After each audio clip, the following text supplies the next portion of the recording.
Hi, look how many people have shown up. Well, I don't have much hope of Chris showing up at this point because I haven't heard from him since I sent that out. I'm sorry. I'm embarrassed about this, but I have no idea what happened. Did he? But you spoke to him about coming.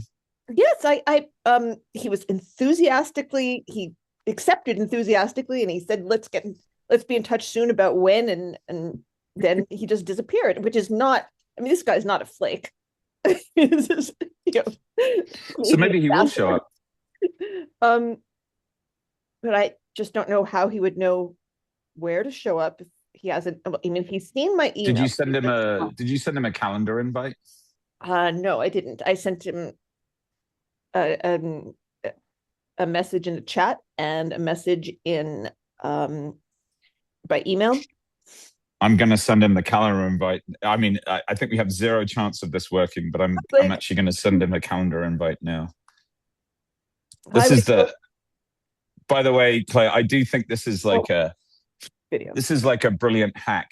I don't know how much you as a use Gmail calendar or Outlook calendar, but you send a calendar invite by email, even if they don't accept, it drops onto their calendar so they see it. Ah, And I kind of live and die by. I mean, I generally no show for meetings that aren't on my calendar. So, yeah, that is uh, a very good idea. I'll start doing that. yeah. In fact, I can just I've created one for myself that I've sent to no one, so I'll just But it send it only to works with you. other people who are on Gmail, right? No, no, no, no. No. It's No, it's a anyone can do it. universal standard, so that it transfers across all the systems. So we're probably not going to get Chris. I think you're right. I think Um, we're all dressed up with nowhere to go. But Sorry. you should write all the I teasers. literally dressed up. You should I was write all the excited, teasers Claire. for I Hollywood. I Well, I haven't talked to Chris in a year. I was like really. I had all these questions for him about his mad Putin theory, and I was all fired up. yeah, I was too. I mean, Or the who better double to talk to theory. about this? Yeah, the double theory. It's my favorite thing about Chris is his double theory. My first question is, has this double not spoken? We have absolutely Yes. 100% reliable voice ID systems now. Well, Okay. Do we? We would yeah. know instantly if Hold on that a was second. not We him. we probably would have about a year and a half ago, but I bet we don't anymore with AI being able to replicate it. Chris's theory is older than a year and a half. Yeah, but there would have been a period in the interim when we could have verified I'm what I'm was right. guessing our best stuff can also sift through AI pretty well. I'm How? just a hunch. How? I mean, doing this I kind don't of know. stuff is what AI does best. I neth cease to be amazed at some of the technical abilities we had when I was involved in the game. But the reason I say this would be impossible to disambiguate is because this is exactly what AI does best, the pattern matching, right?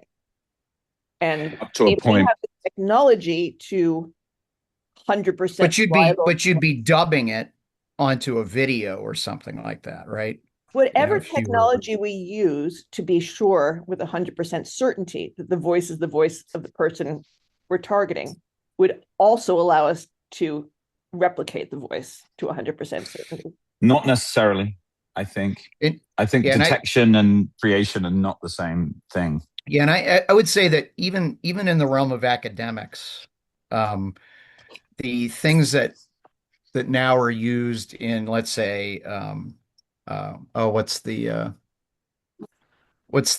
verifiable thing there they use? Anyway, there's markers that AI leaves that are not direct, that are telltales Right. in Well, lots prose of things. definitely. Yeah. And I think in prose, that's actually deliberate. I think they've designed them that way. I shared Chris's theory with a friend, and he responded with a video of Putin speaking at a conference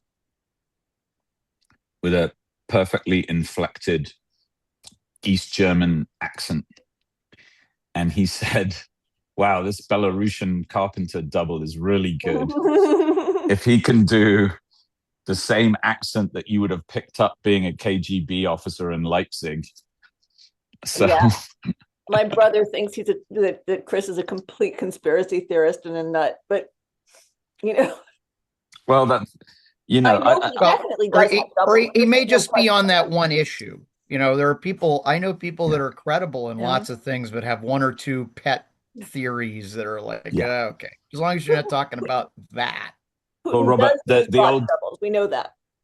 my dad's favorite old saying: just because they're paranoid doesn't mean you're no. Just because you're paranoid doesn't mean they're Doesn't not mean out you're to wrong. get you. Right. I think that applies to once you. I think that the joke behind the joke is once you've been subjected to enough weird stuff in your life that's like counterintuitive and weird and mad, then your detection radar is different from that of a normal human being. And so I don't know if you'd agree with this, Robert, Well, but I think I think it's intelligence like working with officers the often mentally have ill. You crazy become theories, is what mentally I'm saying. ill. Yeah. Say what? If you work with the mentally ill, you need to take breaks because you will become mentally ill. This is I feel like my entire career is working with the mentally ill. I mean, everything I look at all day is evidence well, of the mentally ill having taken over the entire asylum. Yeah. So I have a suggestion. I don't know if Blake will be interested in doing this, but I happen to know, Blake, that you have a presentation ready to go on a very interesting topic. Sure. And if you not to don't, put you on the spot. Yeah. I Yeah. didn't ask beforehand because precisely in order to put you on the spot. Sure. I'll give it a go. Let's give Chris Yeah.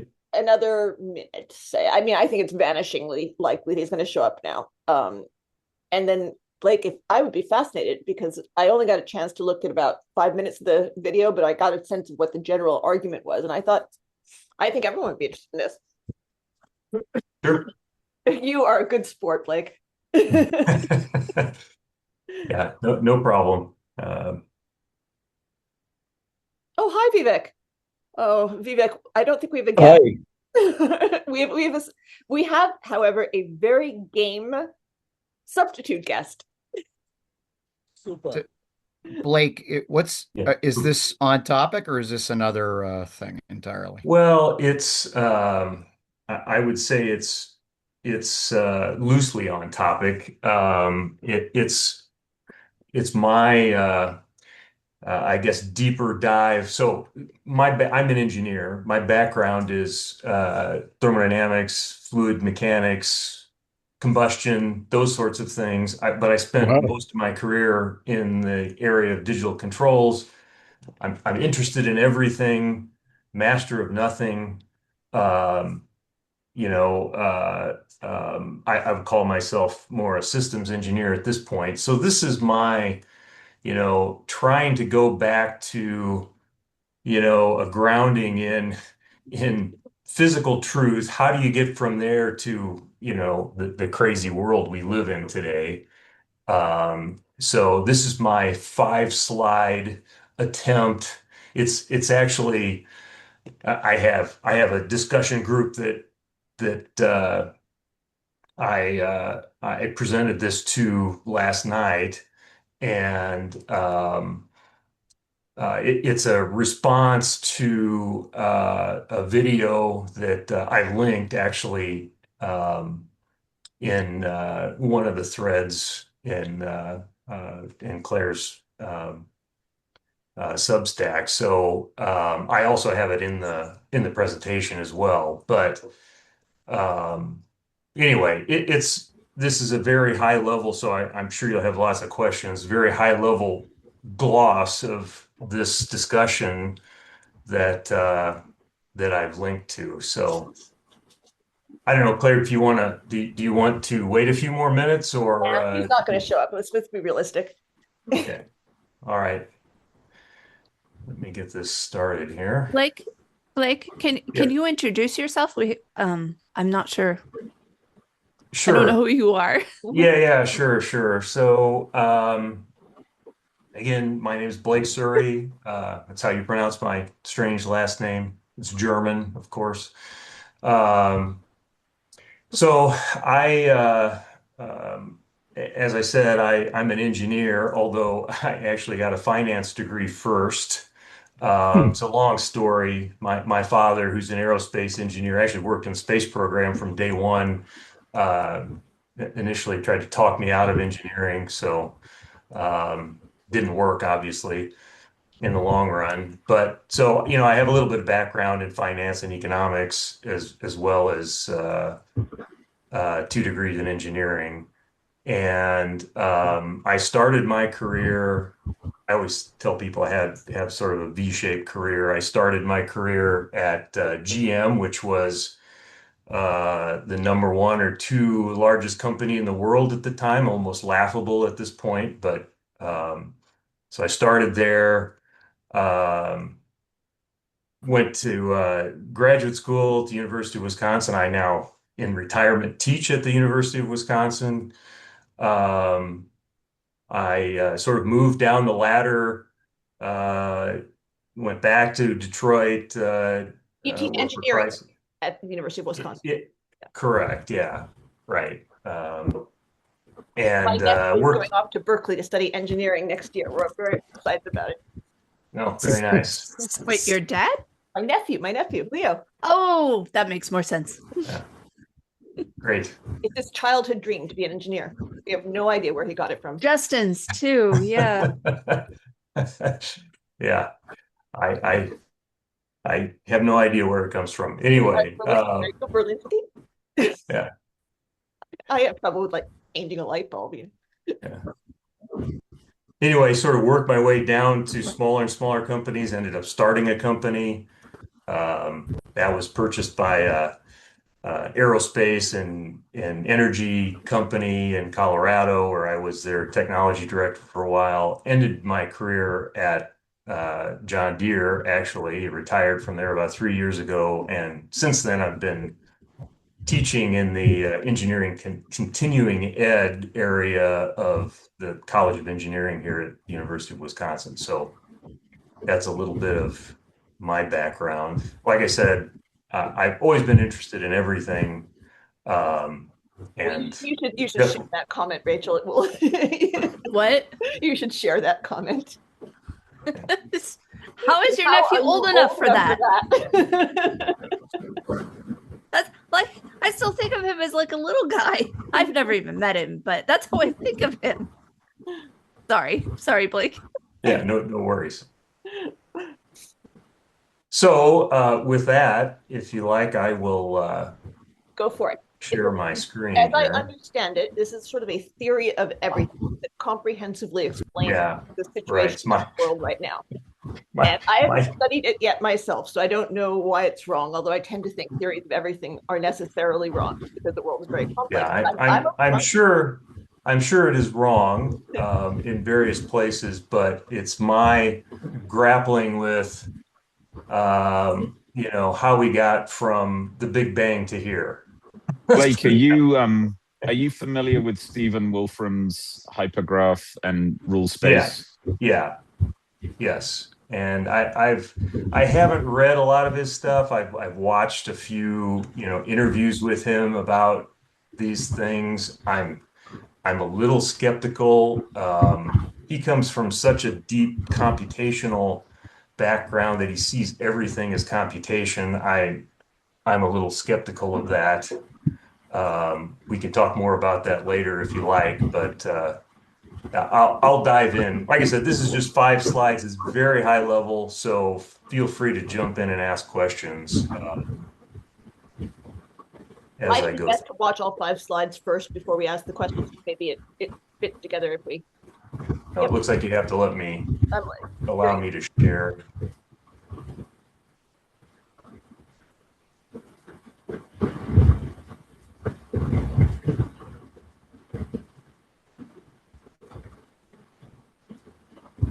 All right, let me go full screen here. right. Can everybody see that? Yeah, and can everyone who's not speaking please mute yourself, because there was, okay, I think everyone's muted now. All right.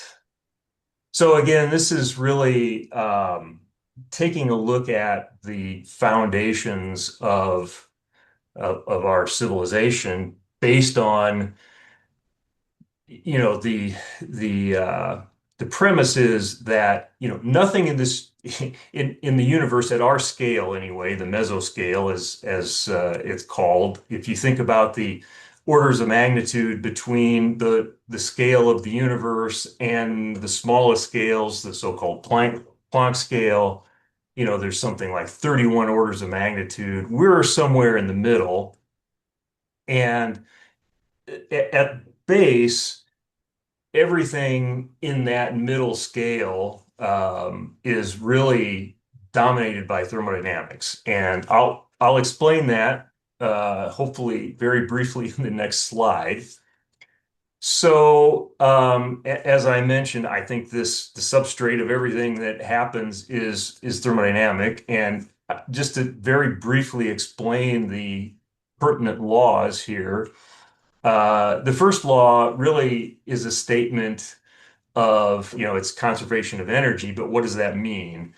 And really, to me, it says that the quantity of stuff, if you will, the in this universe, as quantified by this scalar quantity we call energy, is even though you can change it from one form to another indefinitely, the total amount stays the same. That's what the first law really says.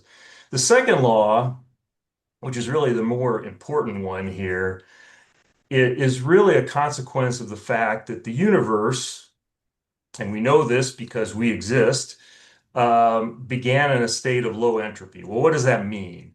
What that really means is that there were gradients in the various properties of energy. So what do I mean by properties of energy? It's things like pressure and temperature and mass and so forth. Um, it started out in a state of a very large set of gradients of those properties. So again, what does that mean, a gradient? It just means that there was more stuff in one area than another in terms of those properties. So if you think about, for example, um, uh, a simple example would be, say, a column of water in a tube. If I increase the pressure at one end, let's say I have the tube sealed at the other end, nothing's going to move, but I now have a pressure gradient, right? I have larger pressure on one side than the other. If I remove that stoppage on one end of that, where you know, on the end that is exposed to the, you know, lower pressure, say the atmosphere, what's going to happen?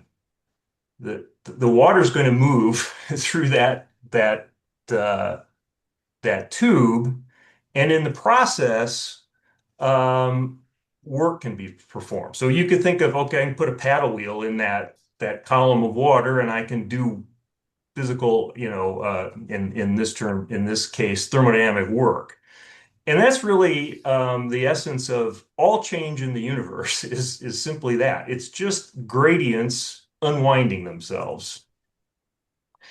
And and all complexity in us, I think, are a result of that process of unwinding gradients. And the question would be, well, why would nature bother with creating this complexity? It can just, you know, unwind things and create more entropy, more disorder without going through this process of creating complexity. But I think the reason is, and there's a recent Gianpaolo Beretta is a professor at MIT, has proposed a fourth law of thermodynamics, and it's not, you know, this is not something that is universally agreed upon yet, but it appears that, you know, as nature unwinds these gradients, it always takes the path in unwinding these gradients of um, essentially the maximum entropy ascent. So what does that mean? It means it's unwinding those gradients as fast as it can. And so, if you think about it in terms of producing the maximum power in unwinding those gradients.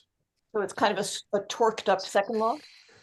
Yeah, exactly. Right. It's sort of second law is open-ended, right? It's just that entropy increases, right? These gradients dissipate over time, but it doesn't say anything about how fast or what path they take in that dissipation. The fourth law is now adding an additional constraint, saying that if you look at the boundary conditions of that process and apply the symmetry laws like the first law of thermodynamics and others, what you see is under those constraints, it always takes the path of fastest unwinding of the gradient or the Blake, maximum entropy ascent. Yes. can I Go pick ahead. up on your use of the word can, right? So if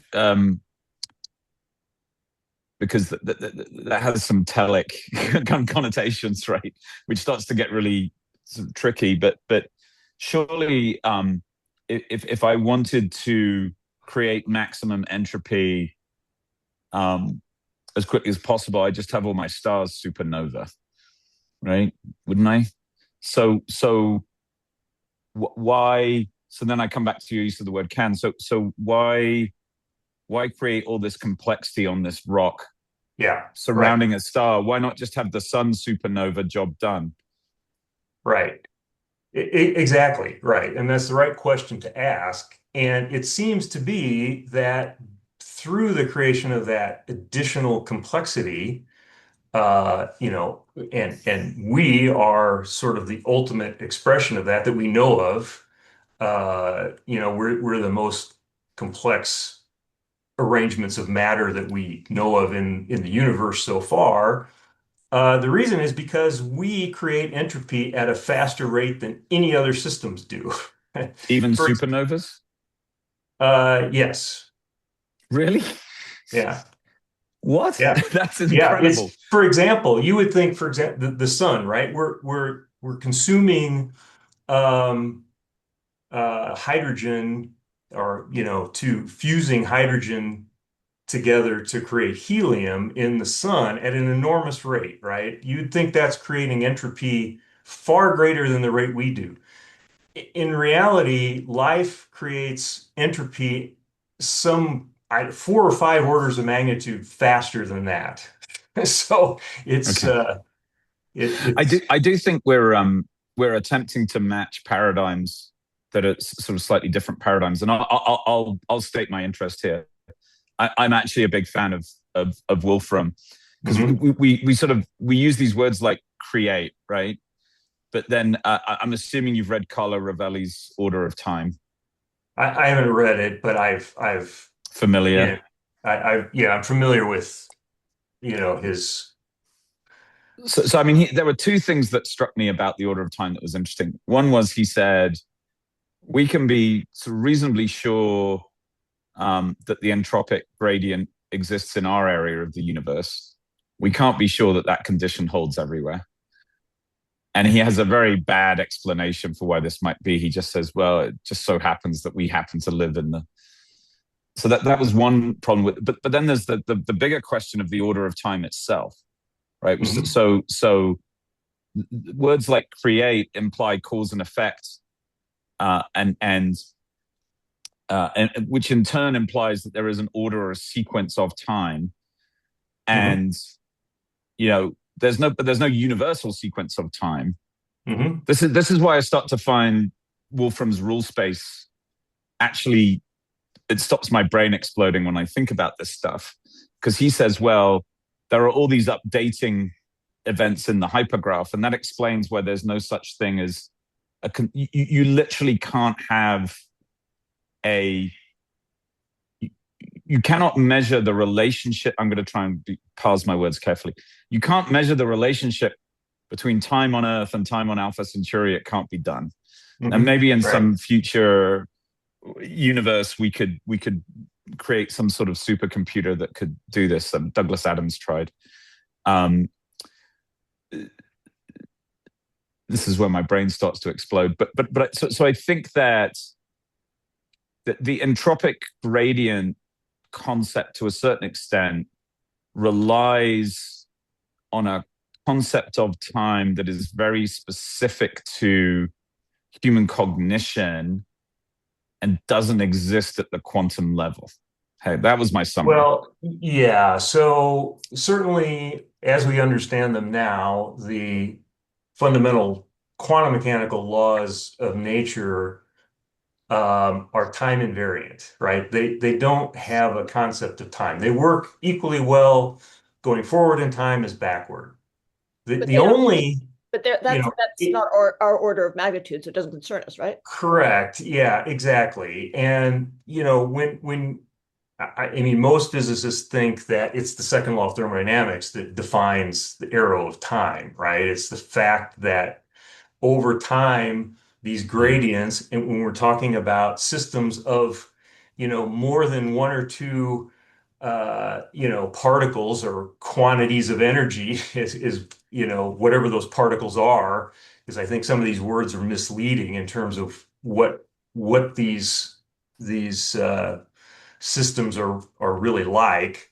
But the issue is once you have a large uh, uh, number of these, smallest packets of energy, and they start out in uh, a non, completely even random arrangement, things happen in organized fashion, right? You get these unwindings of the gradient, which defines time as we know it. It's what drives cause and effect at our scale, right? And that's Yeah. really, so I think of a clock is really an entropy measuring device, most fundamentally. And there are actually papers you can read that are explicitly showing that time, clocks are essentially a local entropy measuring device. And yes, they're not correlated across the universe. It depends upon, what's happening in terms of entropy creation one place versus the other. And that idea does it does also um, it does not violate Lorentz invariance. So it's compatible with the laws of relativity. Let's go on to the next slide and come back to this. Sure. I'm kind of in Sure, a sure, sure. see where this is going. Yeah, so then next, I made a couple comments about life already and the fact that it's a very efficient producer of entropy.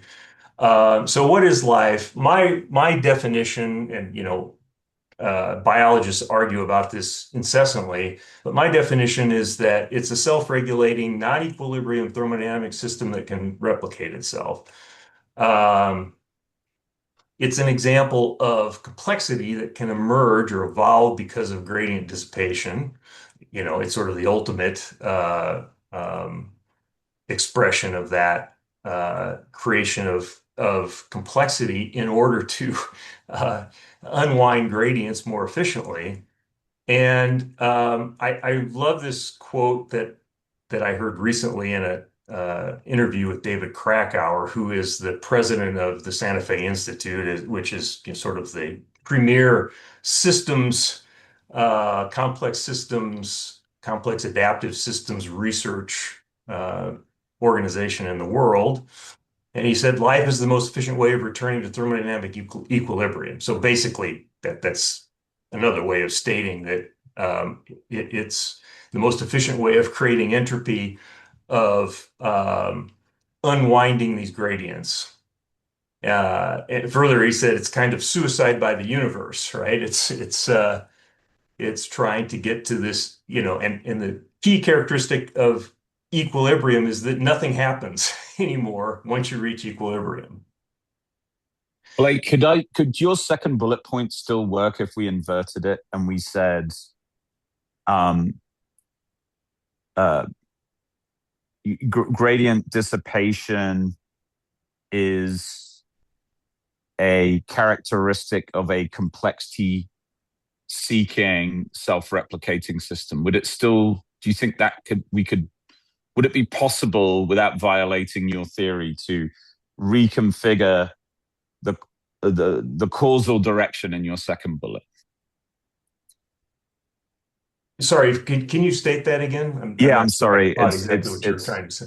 Yeah, I'm not sure I am either. So, because what your second bullet says is that essentially, because of gradient dissipation, there is complexity, and that complexity generally takes the form, not all of it, but you could say that that complexity generally takes the form of life, right? So life is an emergent phenomenon on the gradient. We could say that? Yes. Yeah. Right. So,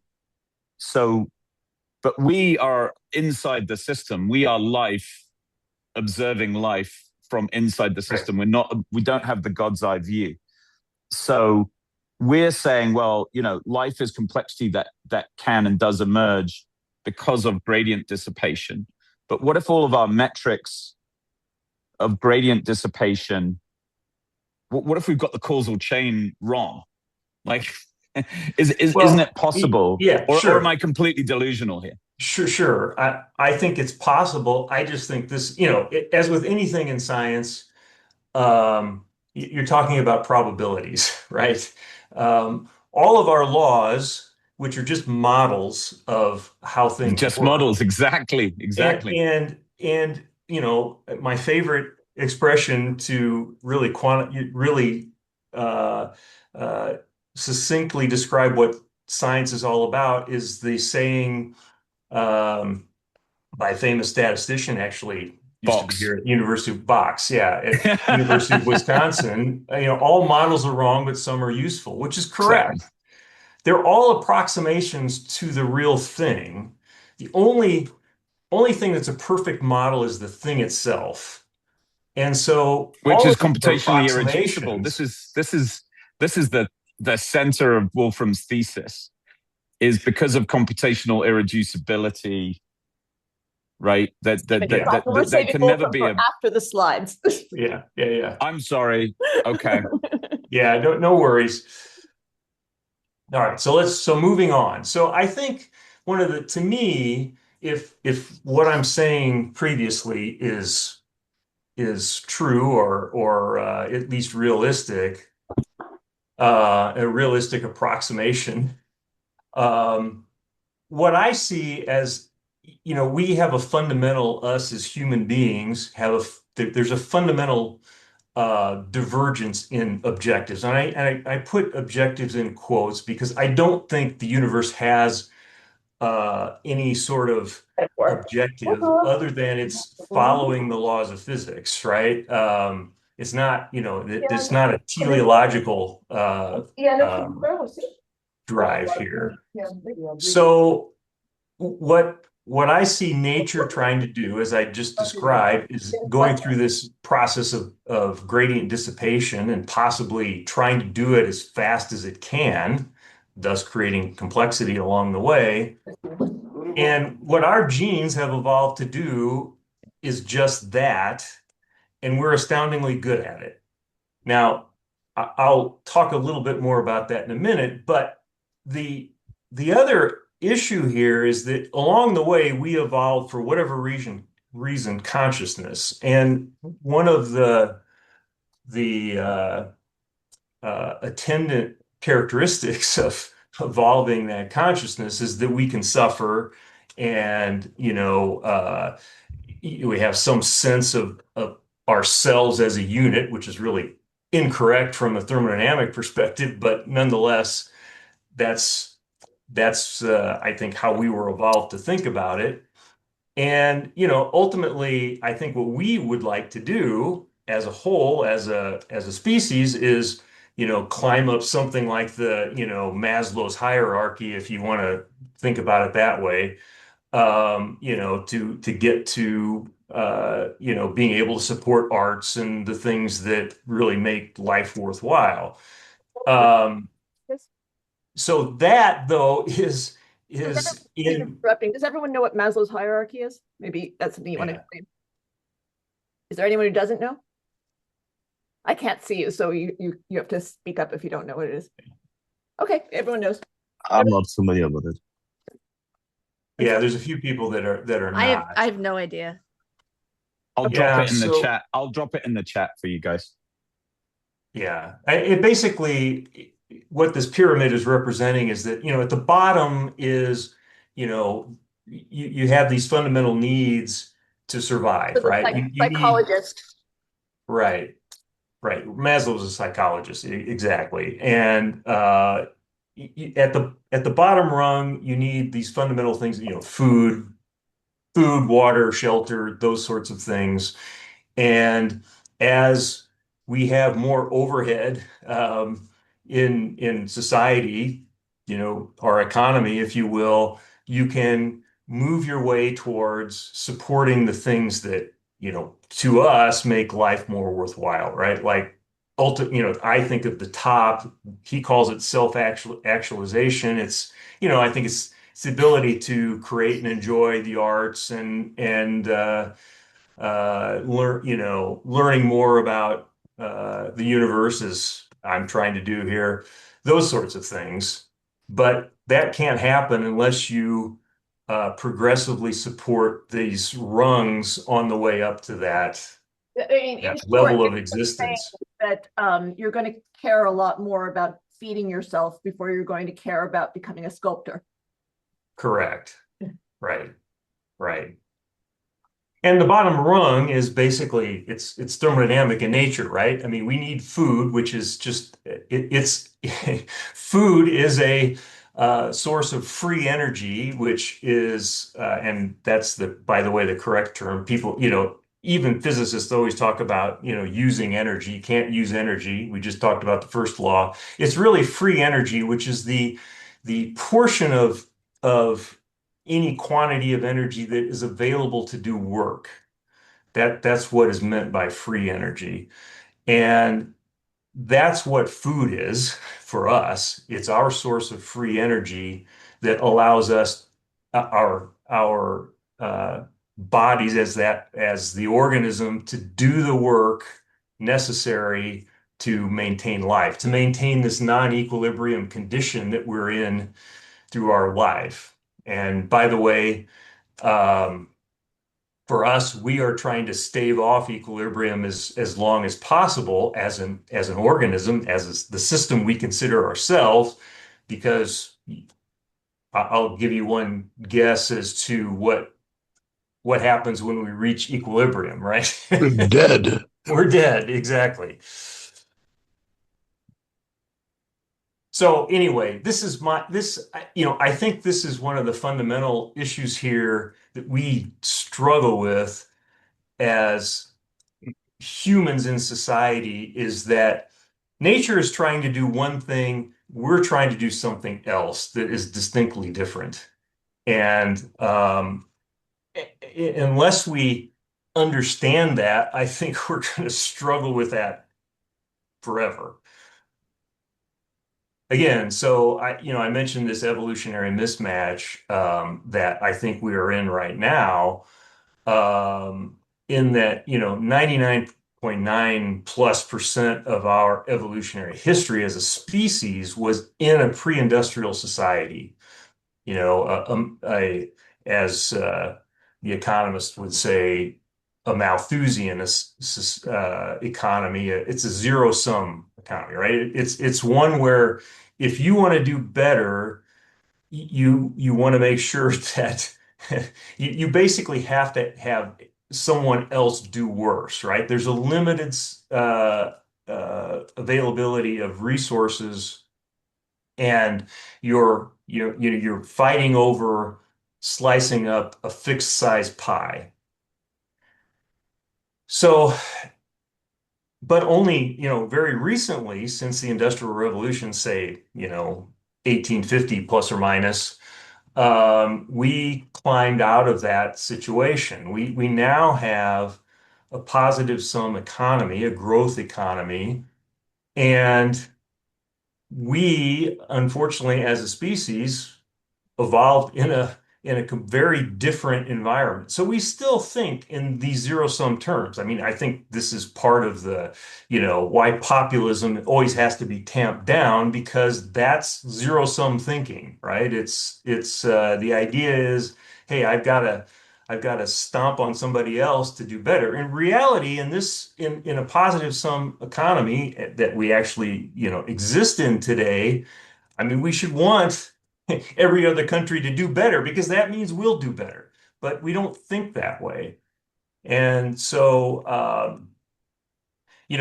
think this is unfortunately where we're at. And to further exacerbate the problem, we're now in the situation where, what the final bullet here is really, how did we get to this situation where we have a positive sum game that we're operating in? Uh, this happened with the Industrial Revolution. The precursor to that was the Scientific Revolution, which allowed us to innovate rapidly enough that we can enter into a growth economy. We had institutions that were at least good enough to allow us to cooperate more widely than a small kin-based tribe. And finally, and probably most importantly, we've been able to harness enough fossil-free energy to allow us to create this incredibly complex technological society that is the substrate for the innovation that allows that growth economy to continue. Now, the problem is, there's an economic term, EROI, which is energy return on investment, which is the idea is, it's a very simple idea, right? It's how many units of energy do I have to put in to get the energy to its end use, right? So if I say I have an EROI of 15, that means, for every 15 units of energy I get to the end use, I have to put one in to get it there. At the beginning of the Industrial Revolution, we had an EROI of, for the fossil fuels of something like 100 to 1 or better. It's declining as these deposits are harder and harder to access. And not only that, but we're starting to now finally reap the negative externalities of using those, global warming and so forth, that are starting to crop up. And so, the all of those things are conspiring to lower the EROI of those fossil deposits that we've been, quite frankly, we've been, using them since the start of the Industrial Revolution, like drunken sailors. I mean, these stores of energy have been, it took millions of years to capture this solar energy and store it, and it's been a essentially almost free resource to us that allowed us to build this society that we live in today.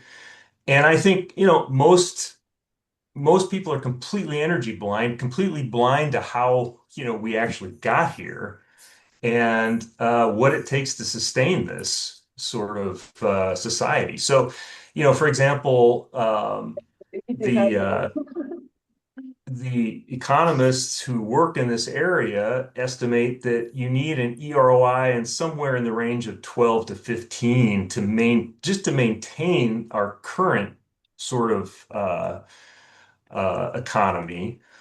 And right now, these fossil resources are already right around that level and declining. Blake, can I interject here? Sure. So, because this ties directly, this group's been discussing Iran for Yes, weeks now. absolutely. So Yeah. this is an extremely important concept that almost no American understands. So EROI in the patch, so back in shale EROI, on a good day is 5-1. Yeah. The Saudis and Kuwaitis still have wells that can produce an EROI of 30 to 50-1 at the wellhead, even now. They were over 100. Right. But they can still do that. It's still quote unquote conventional oil as opposed to quote unquote tight oil. Right. So why aren't we collapsing already? And it's kind of interesting. So I've thought about this a lot. So we're producing from the market dynamic. There's a demand for oil each day in the global market. Mm-hmm. We can provide 12 million barrels per day of supply at an EROI of 5-1, 3-1. And it all kind of works because what it does is it prevents a price spiral and then collapse from a supply crunch. And also because the entire global oil market is dollar denominated, it actually is a blending mechanism. You get a blended global EROI. Sure. Yep. But all this Gulf oil is not moving right now. So our civilization has experienced a material loss in EROI at the aggregate level that the petrodollar system cannot in the long term. And so what we're doing is we're eating, it's kind of like when you starve and you start to burn muscle.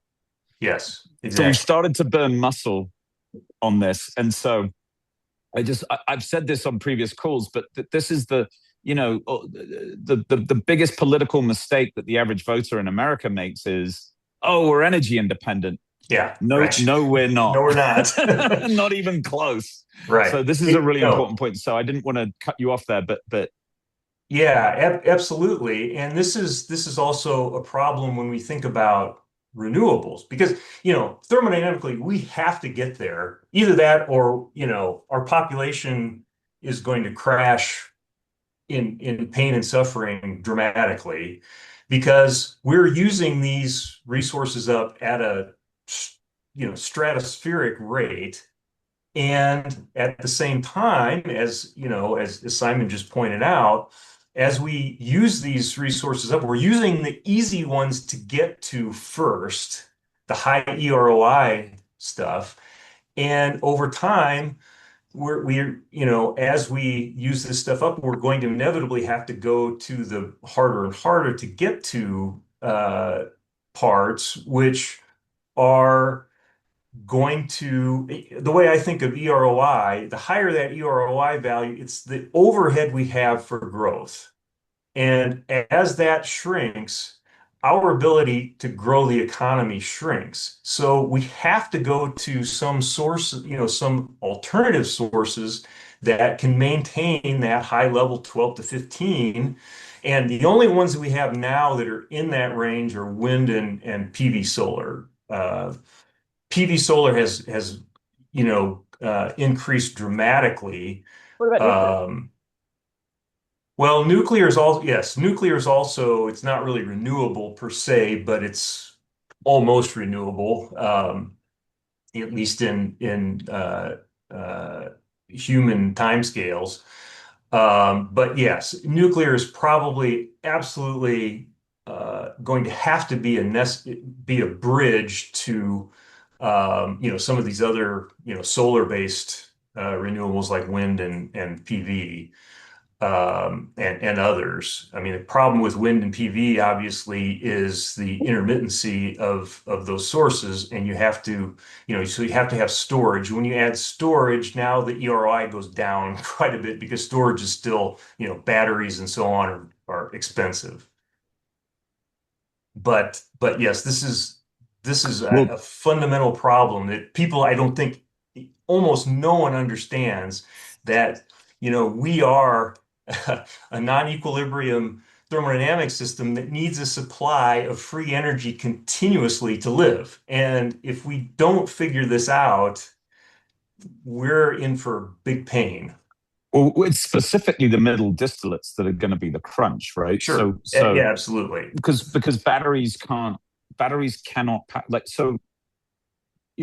Whilst it's noble that we're trying to get gasoline cars off the road, um, the biggest crunch, my understanding, is in the middle distillates, which is diesel for agriculture, diesel for global shipping, and the other middle distillate is aviation fuel. Right. So this is where the crunch is, and so we're under innovated, I think. I mean, you're right. Like, it's great that we have solar and PV, and it's great that they are approaching higher and higher EROIs, and it's also great that we have some breakthroughs in battery technology that are allowing us to store more density of energy in smaller batteries, which makes that more doable. Yeah, My but it's understanding still is 2 orders of magnitude worse than hydrocarbon distillates. So yes, it's still a big problem for applications that need high energy density. exactly. So So yes, Robert, the point you just made in the chat is well worth making.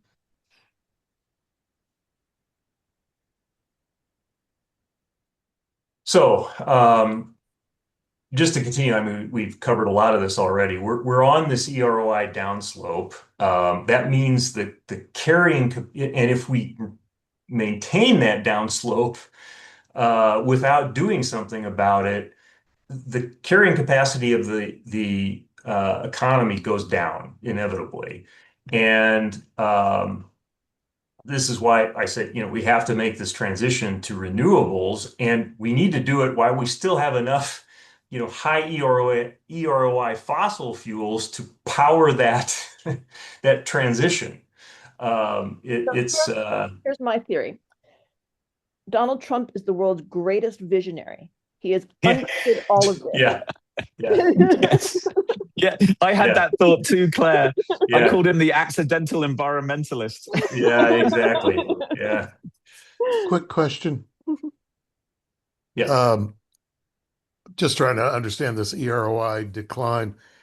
How can I understand the EROI of the coal economy of the 19th century? Because that seems like it would probably have a lower EROI, and yet, the economy boomed throughout the 19th century. Well, yeah. So, the two sources of free energy that really powered the Industrial Revolution were, I'm sure you're aware, coal and then oil. And coal initially also had a very high, around 100 something in that area EROI at that time. You But can get coal in Britain, just by scraping the ground. yeah, exactly. Right. I mean, the stuff was, it's sort of like the oil fields in Oklahoma, right? You could stick a Yeah, I stick didn't in know the that. ground and oil would shoot out. So it was I very always easy think to of these access. Welsh coal miners going down 200 feet. Yeah, that's after they got the top stuff off.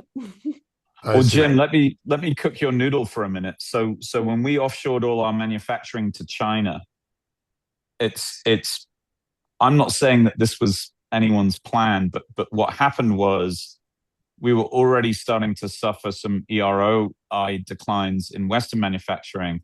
So we offshored all the low value add manufacturing that is very sensitive to energy costs. And all of that got shifted to China, where they use coal, Right. and they burn through many centuries worth of coal in about 20 years. Yeah. Making cheap plastic shit for Halloween parties in America. So I mean, we rode that EROI trend. I think the cheap labor story in China is not the biggest story. We shifted, we said we want to be green, we don't want to put carbon in the atmosphere, but we also we were running out of cheap energy to do this. And so all our crap from China was pretty much coal powered. Yeah. Coal fired. Yeah. Injection molding. Most injection molded plastics in the world today have a very high coal input percentage. I don't know the exact number. Wow. Yeah. Yeah, absolutely. This is again, and this is sort of the point of the last bullet here is that, to maintain this world, this highly industrialized technological world that we have institutions that are, at best just good enough. And, my background, like I said, for 30 plus years, I worked in the area of control of complex systems. And, if I look at the, uh, management organizations of large companies or governments, they're just controls, they're distributed control systems. And they're not very well designed if you looked at it from a control theory perspective. And furthermore, if you look at all of these, if you look at a well-designed distributed control system for something like, say, a hybrid vehicle, which is something I know quite a bit about, a hybrid vehicle powertrain, that control system looks like a typical, org chart for a large company or a governmental organization. They all have this sort of hierarchical, and if they're well designed, each level in that hierarchy has to be very constrained in its authority to work properly. And we don't pay any attention to these, obviously we're going in the opposite direction now, accumulating massive power at the top, but we don't have any sort of executive control over the whole planet right now for these problems that we've created that are absolutely global. And I don't know how we solve those. Like, for example, as Simon was just pointing out, I mean, we tend to push our problems around from one area to another as if it's not going to affect us globally. And I don't know the answer. You guys probably are much better equipped to answer these questions than me, but I don't know how we fix this problem. Blake, do you think authority could itself be living on some sort of gradient in human society? Right. And so could we be experiencing some sort of entropy of authority where it, on the one hand, you could say that's great, more personal freedom. The only people that I know Hold on. What do you mean authority is on a gradient?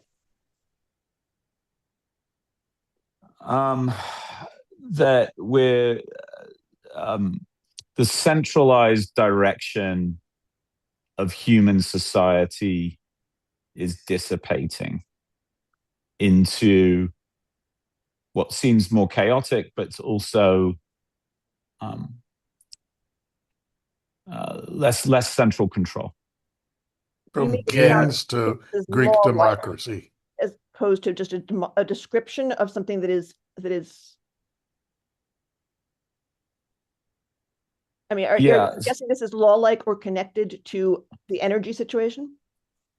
It could be a pattern that repeats. I'm not. I don't like using the word laws for almost anything. It's a speculation that popped into my head. This isn't something I've spent a lot of time thinking about. But there's so to answer your question though, Blake. So there's Venkatesh Rao, and I always pronounce his name wrong. Timber Sprintenschloff. That's really, I butchered his name. They're working on this thing called the Protocols Institute, and I've been meaning to get more closely connected to them. Rene DeResta, who was a guest, knows Venkat very well, and what they seem to be doing is saying that you can keep running this complex societal mega-organisms if you have the correct protocols in place, and you can bypass central control and authority.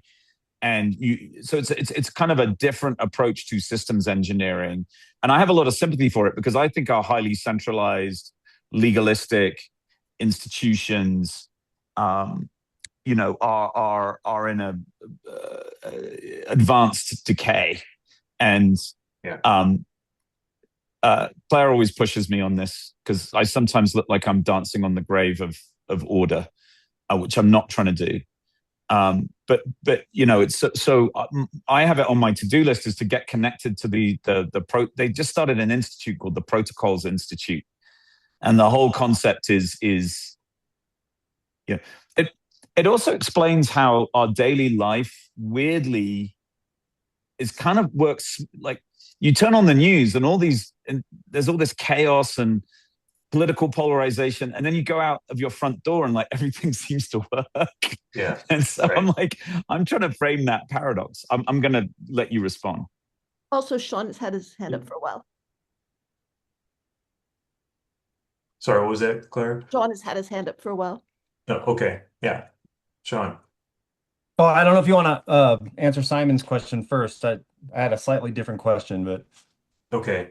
Yeah. So I guess the way I look at this is again, it's this our current evolutionary mismatch in that, we grew up in these hunter-gatherer tribal, for most of our evolutionary history, hunter-gatherer tribe, very small groups that, through various status games, appointed a chief to uh,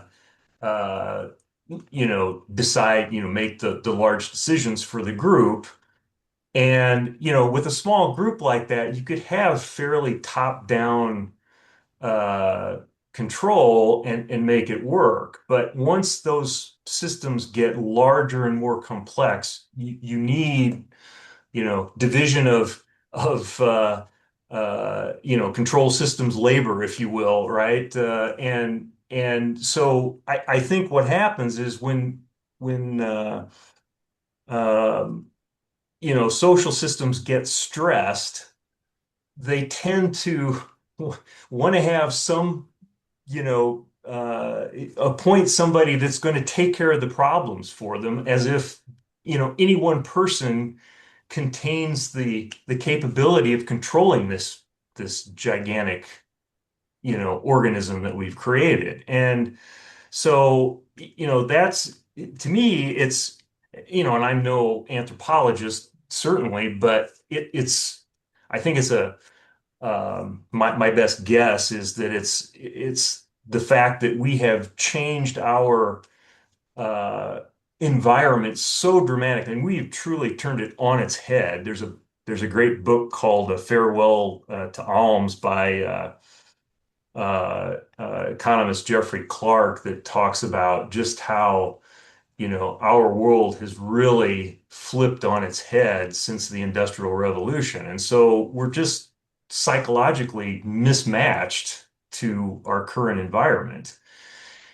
Um, and Simon, you were mentioning this group. There's another group also they call what they're trying to achieve Game B out of the Santa Fe Institute as well. Similar ideas. How do we come up with a scheme I to know better them. organize ourselves? What's that? I know some of them. No, yeah, okay. Yeah, whether or not that can be successful or, the one that Simon mentioned, I have no idea. But anyway, Sean, you had a question?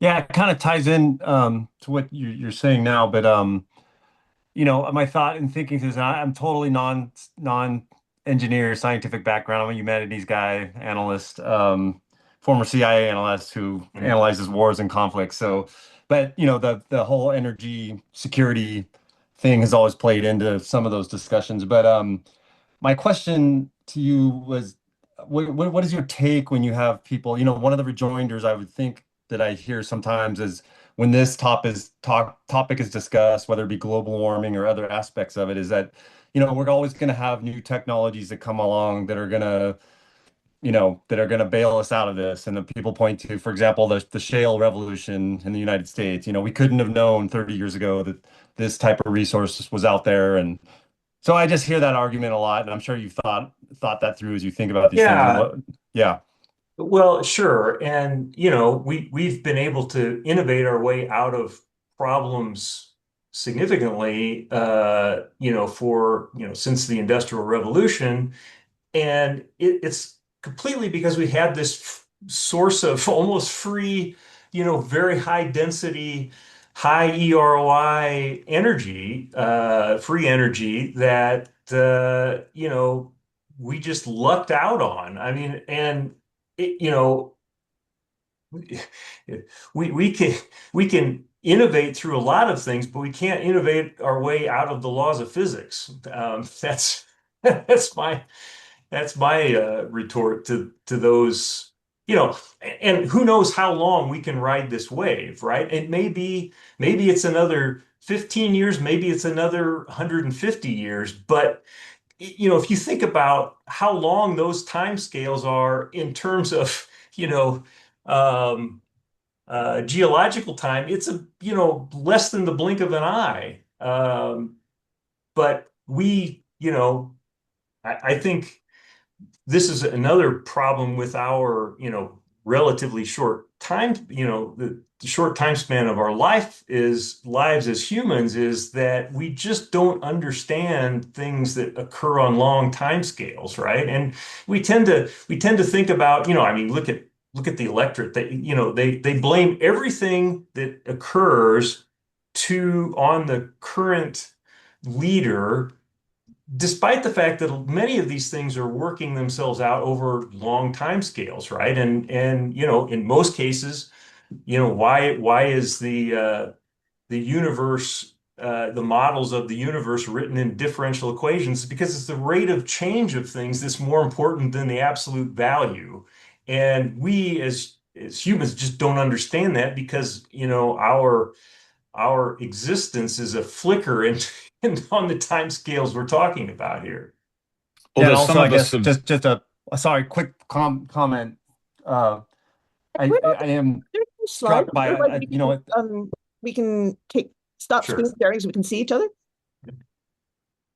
Yeah. So yeah, absolutely. Yeah, we're done here. Let me stop sharing. Yeah, I was just gonna say, just to end that thought. I also think the U.S. politically, our political culture is just terrible at kind of addressing long-term problems such as these. We don't do a very good job of looking down the road 20, 30, 50 years and saying, especially with Yeah. things like energy security, well, what's the goal here? So anyway, that's all for me. Thank you. Yeah. Now if I can just unshare myself here. Oh, there it is.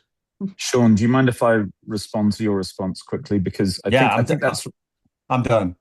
yeah, I think that's right. I think what you said is right. And so, but I think sometimes we fall into this sort of doomerism where we say, well, the democratic institutions are sort of collapsing and it's going to collapse into fascism. That's terrible.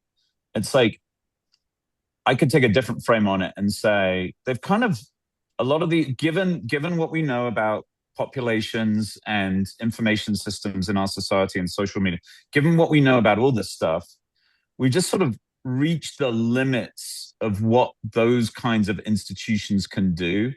It's not that we have to get all jackboot thug and replace them with fascists. We just have to look beyond those institutions to solve some of these problems. And we have to be grown-ups about it and say, we accept that there are certain things that these institutions just can't solve very easily.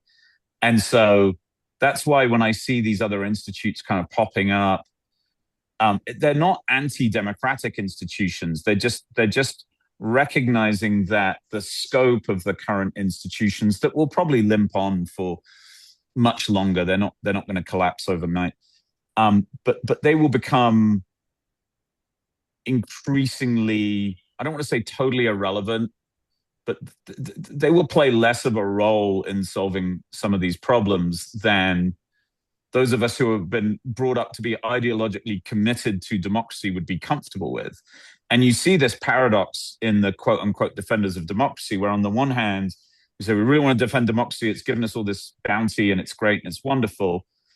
And then every time I get into a conversation with a group like this about that, the moment you mention the electorate, how the electorate thinks, so those are incompatible thoughts. So I think we just have to accept that there's going to need to be some very serious capital deployed to some very serious solutioning that is at best going to be tangentially related to our legacy democratic institutions.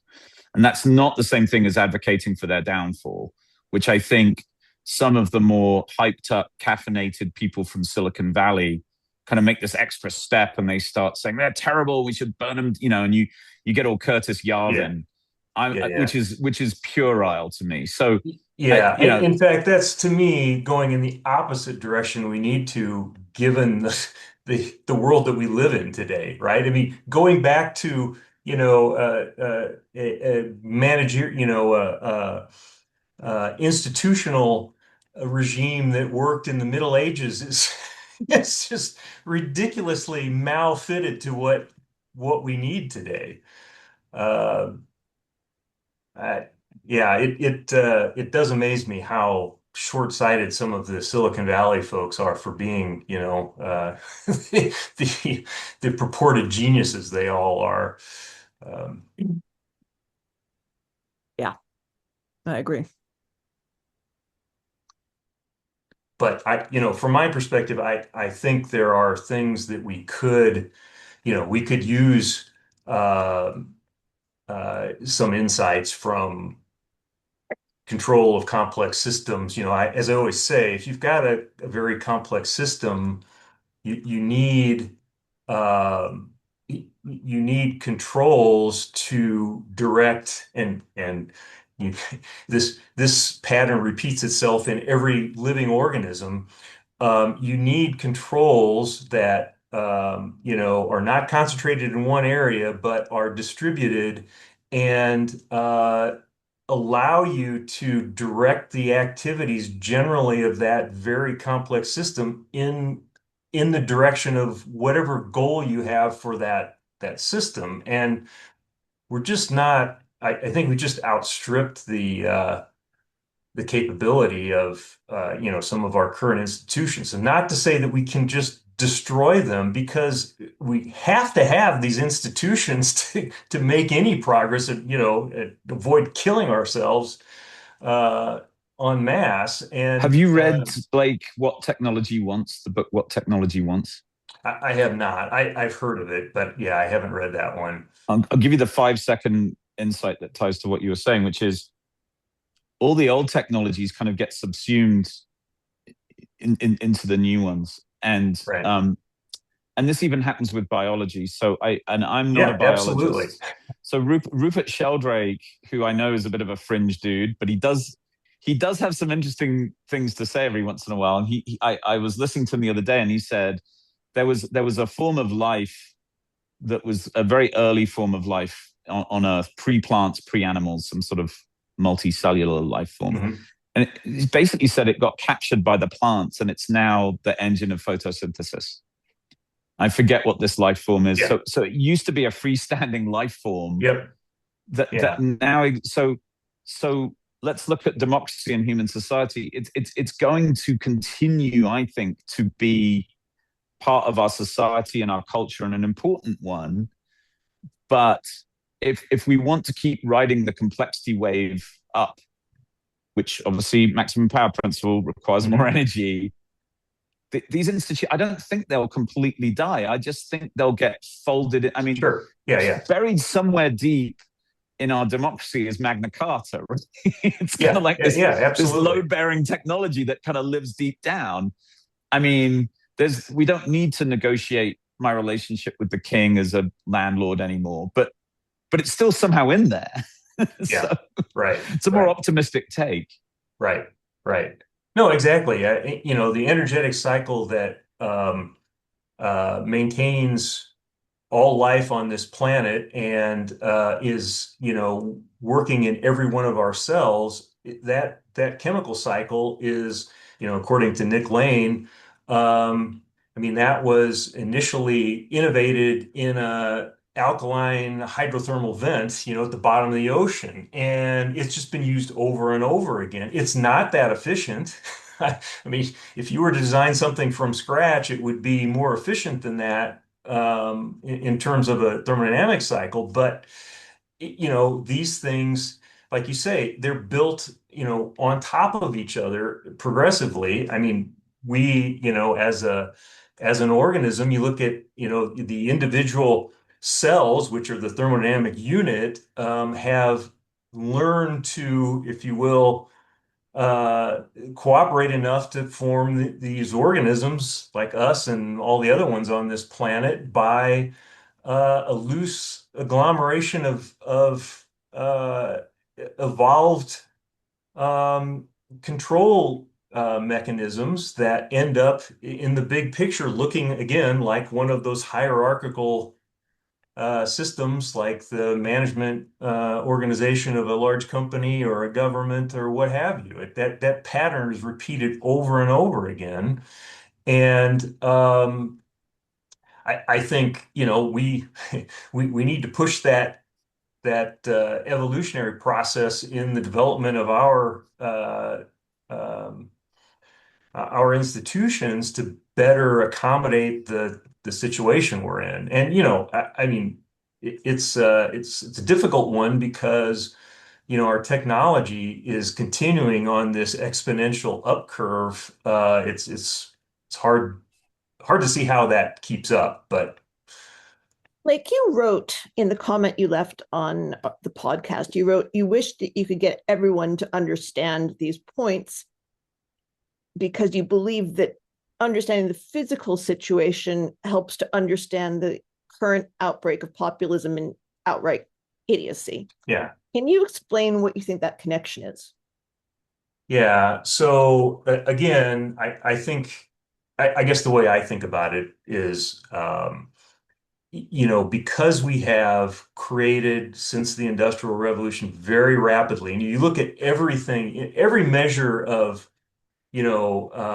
our species, it was basically, in terms of population, in terms of, per capita income, any way you want to measure it. I mean, it creeped along pretty flat until the Industrial Revolution, and then, on any time scale that's, looks somewhat, over the entire span of our species' existence. I mean, everything just goes straight up since the Industrial Revolution. And I think that we just don't understand the environment, technological environment that we live in today, and what a mismatch we are in with, what the environment we evolved in for most of our species.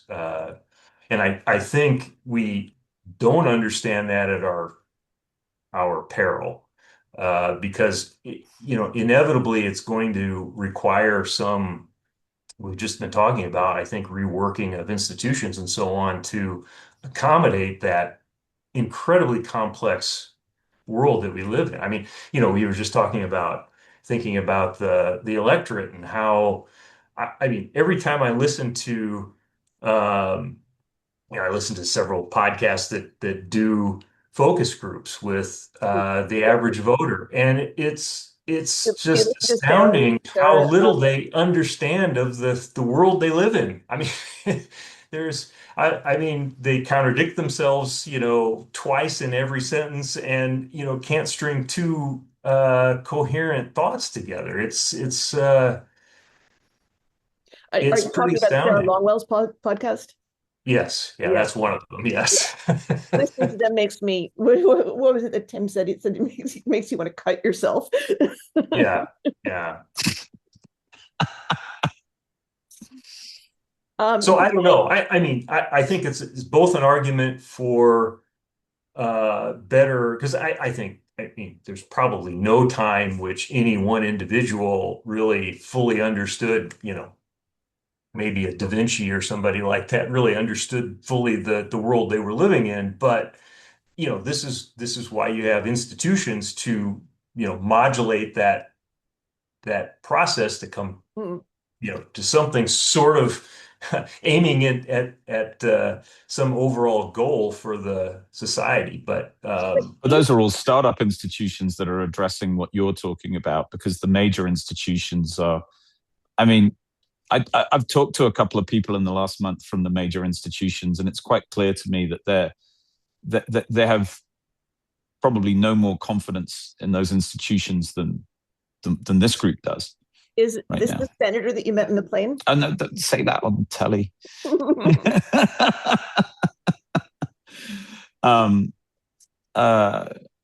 that.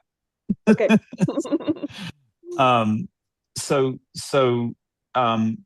But yeah, I mean, but I don't think it would be that hard to find a congressman or congresswoman, and if you could find one, Blake, who could follow your argument and say, yeah, how good do you feel about Congress being able to handle this?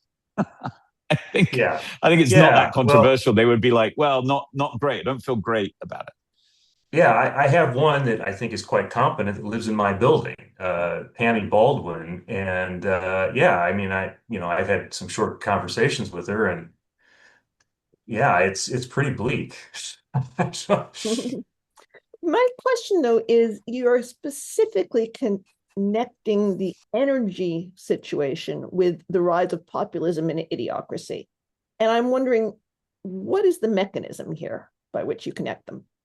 well, yeah, I mean, again, this is my very rough estimate of, you know, what I think is going on. Again, I think the thing I always try to tell people is, look, nature doesn't care about us. Mm. In other words, us as a, what we conceive of as ourself as this, individual, um, you know, which is, as I said before, is not true because we're in constant energetic exchange with our environment, right? We're not really independent units, if you will, but which is something I wish more people understood. But I think it's where was I going with this? Sorry, senior moment. I think it's just the issue that there's just such a blindness to what nature's really doing. That's where I was going. Nature is just trying to create more entropy, right, as fast as it can, and that diverges from our goals because we have evolved consciousness and have because of that, most of us don't like to suffer and would rather live in a society that supports arts and other things that I think make life worth living. Um, but to some extent, I think we're led by the nose by these forces that um, are, if you will, assisting nature in its creation of entropy. That shouldn't really be as a species, our goal. But Blake, I mean, these forces gave us all of this. So wouldn't it be somewhat discontinuous if those forces suddenly, maybe this Well, is just cope, but Yeah, I'm still trying to understand how we got populism out of this. well, I think I guess what I was trying to get at there is I think as long as we're growing at a fast enough rate, once we made this transition, and we grew at a very rapid rate after World War II, for quite some time, and because EROI is of these fossil resources is going down, it's reducing that overhead for growth. And you've seen that. I mean, growth Reducing the has rate of growth. slowed Right, substantially, right. and I think that is, people don't know why. Why is it, I'm not doing better? I see all these billionaires. Why can't that happen to me? And that's I think the underlying The energetic underlying reason for energetic this. reason for a decline in growth, um, which you think necessarily gives rise to degradation in the political system. Yeah, and I guess I think about it, what I know about ecos, the earth sciences and the physics of ecosystems and so on. If you look at um, natural ecosystems, what happens once they're under stress, if they're flourishing, they tend to grow at a rapid rate to use as much of the free energy available as possible. But and once then that collapse. collapses, they collapse to an earlier stage in development of that system. And I kind of see this as the same, right? We're collapsing back to these, medieval or earlier sorts of ways of organizing ourselves as we Interesting point, but how do you compare it with, for example, the theory, which we've also explored here at the symposium? I don't know if you watched the videos, that what we're looking at is the consequence, among other things, of a loss of literacy. Well, yeah, I think there's a lot of things that are exacerbating the problem, right? And You, whatever, you, whatever we're looking at, it's going to have a lot of causes. I mean, none of us are going to sure. accept a monocausal explanation of something that's obviously so complex. Just wondering where you rank your theory as how much explanatory power do you think it has compared to the standard explanations of what's going on? Well, I always wonder about some of these things, the claims for, and obviously I'm sure it has some effect. The question is how much. Um, I mean, I certainly, live in a bit of a bubble. Most people I talk to are very, highly educated and know a lot about what's going on in the world.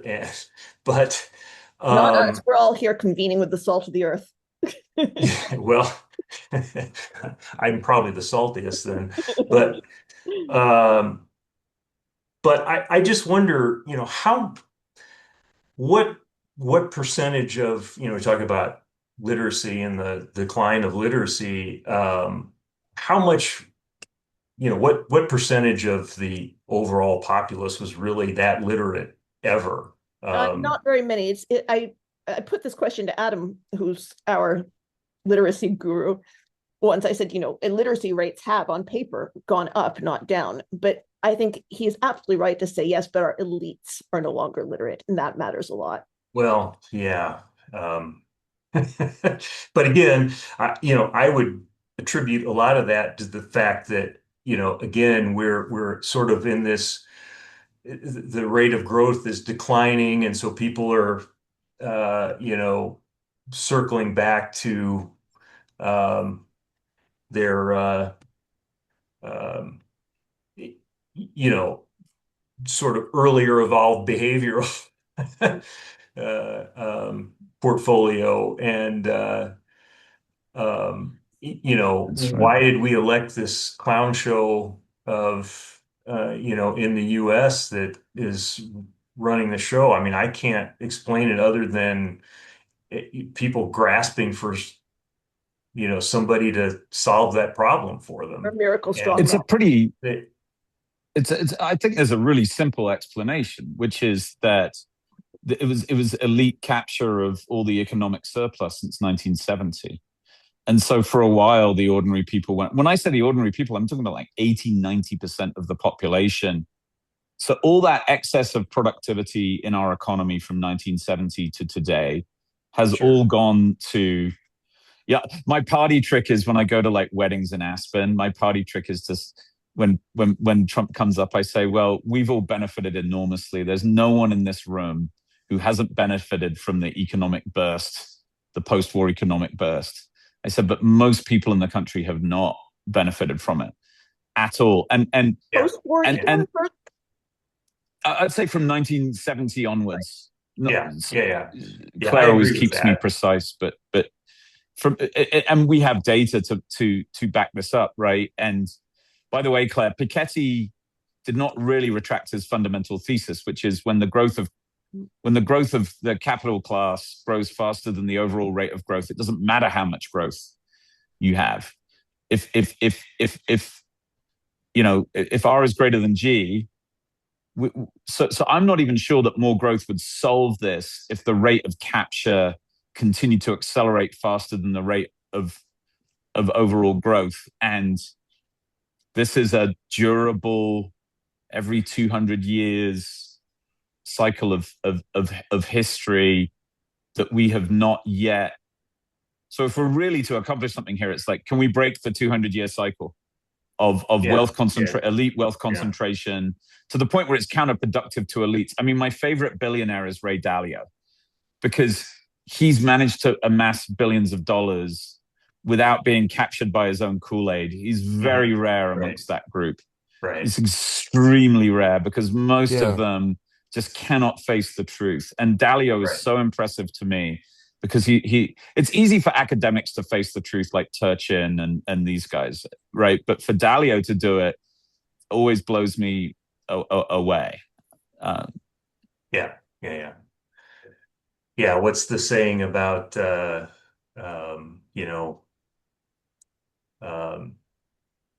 it's beliefs are paraphrasing, very much shaped by where your income is coming from, right? I mean, it's hard to to get a man to understand something if his salary depends on not understanding it.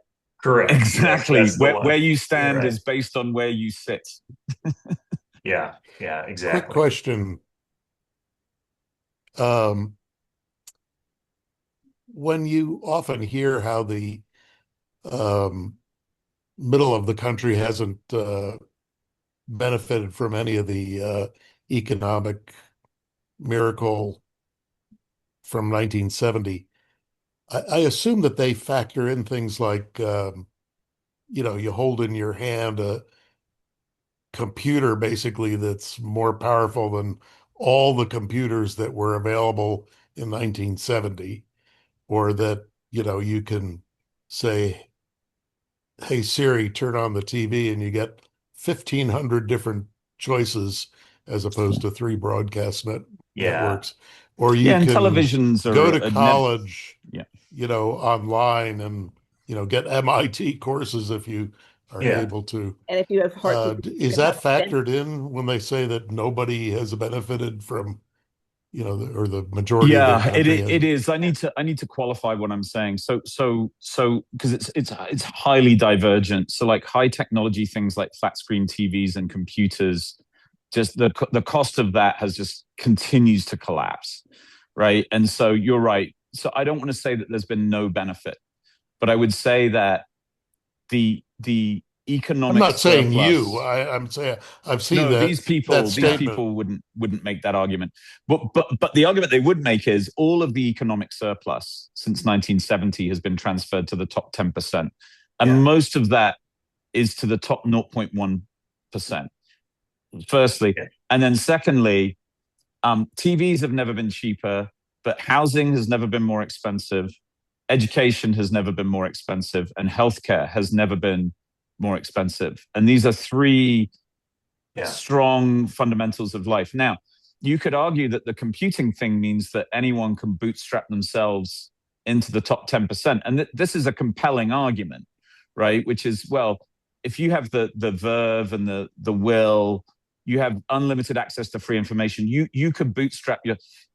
I work with this kid who's barely 30, and he hasn't quite made it yet, but he makes these hilarious statements. Like he said to me the other day, and I don't think he's totally delusional. He said, what did he say? He said, I don't think it's that hard to build your first $1 billion company. It's like, and to a certain extent, he's right. So,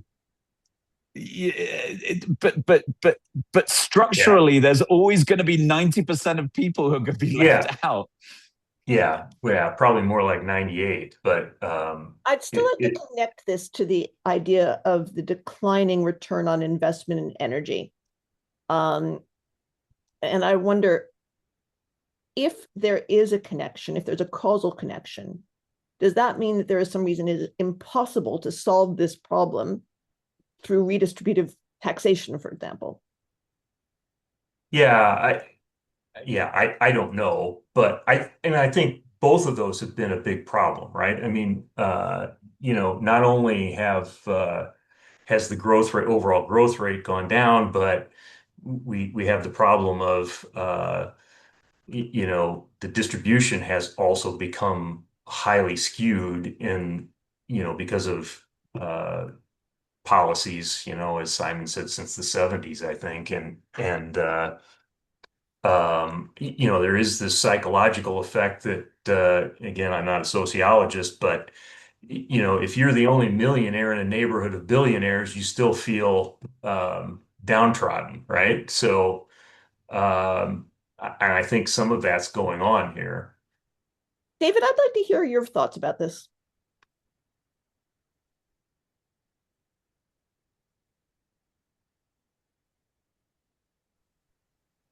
I'm sorry, I kind of got lost there. My thoughts about what? Whether this idea, the overall picture of how difficult it is for us to get bang for the buck with energy explains our political problems.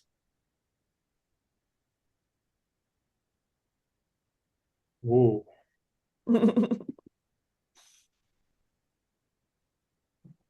Well, let me just preface that. I don't think that's the cause of all the problems. I just think it's, we have to understand that energy is the substrate of everything. I mean, it's free energy more correctly. In other words, it's that ability to do work and nothing, I mean, without it, nothing happens, right? There's no change.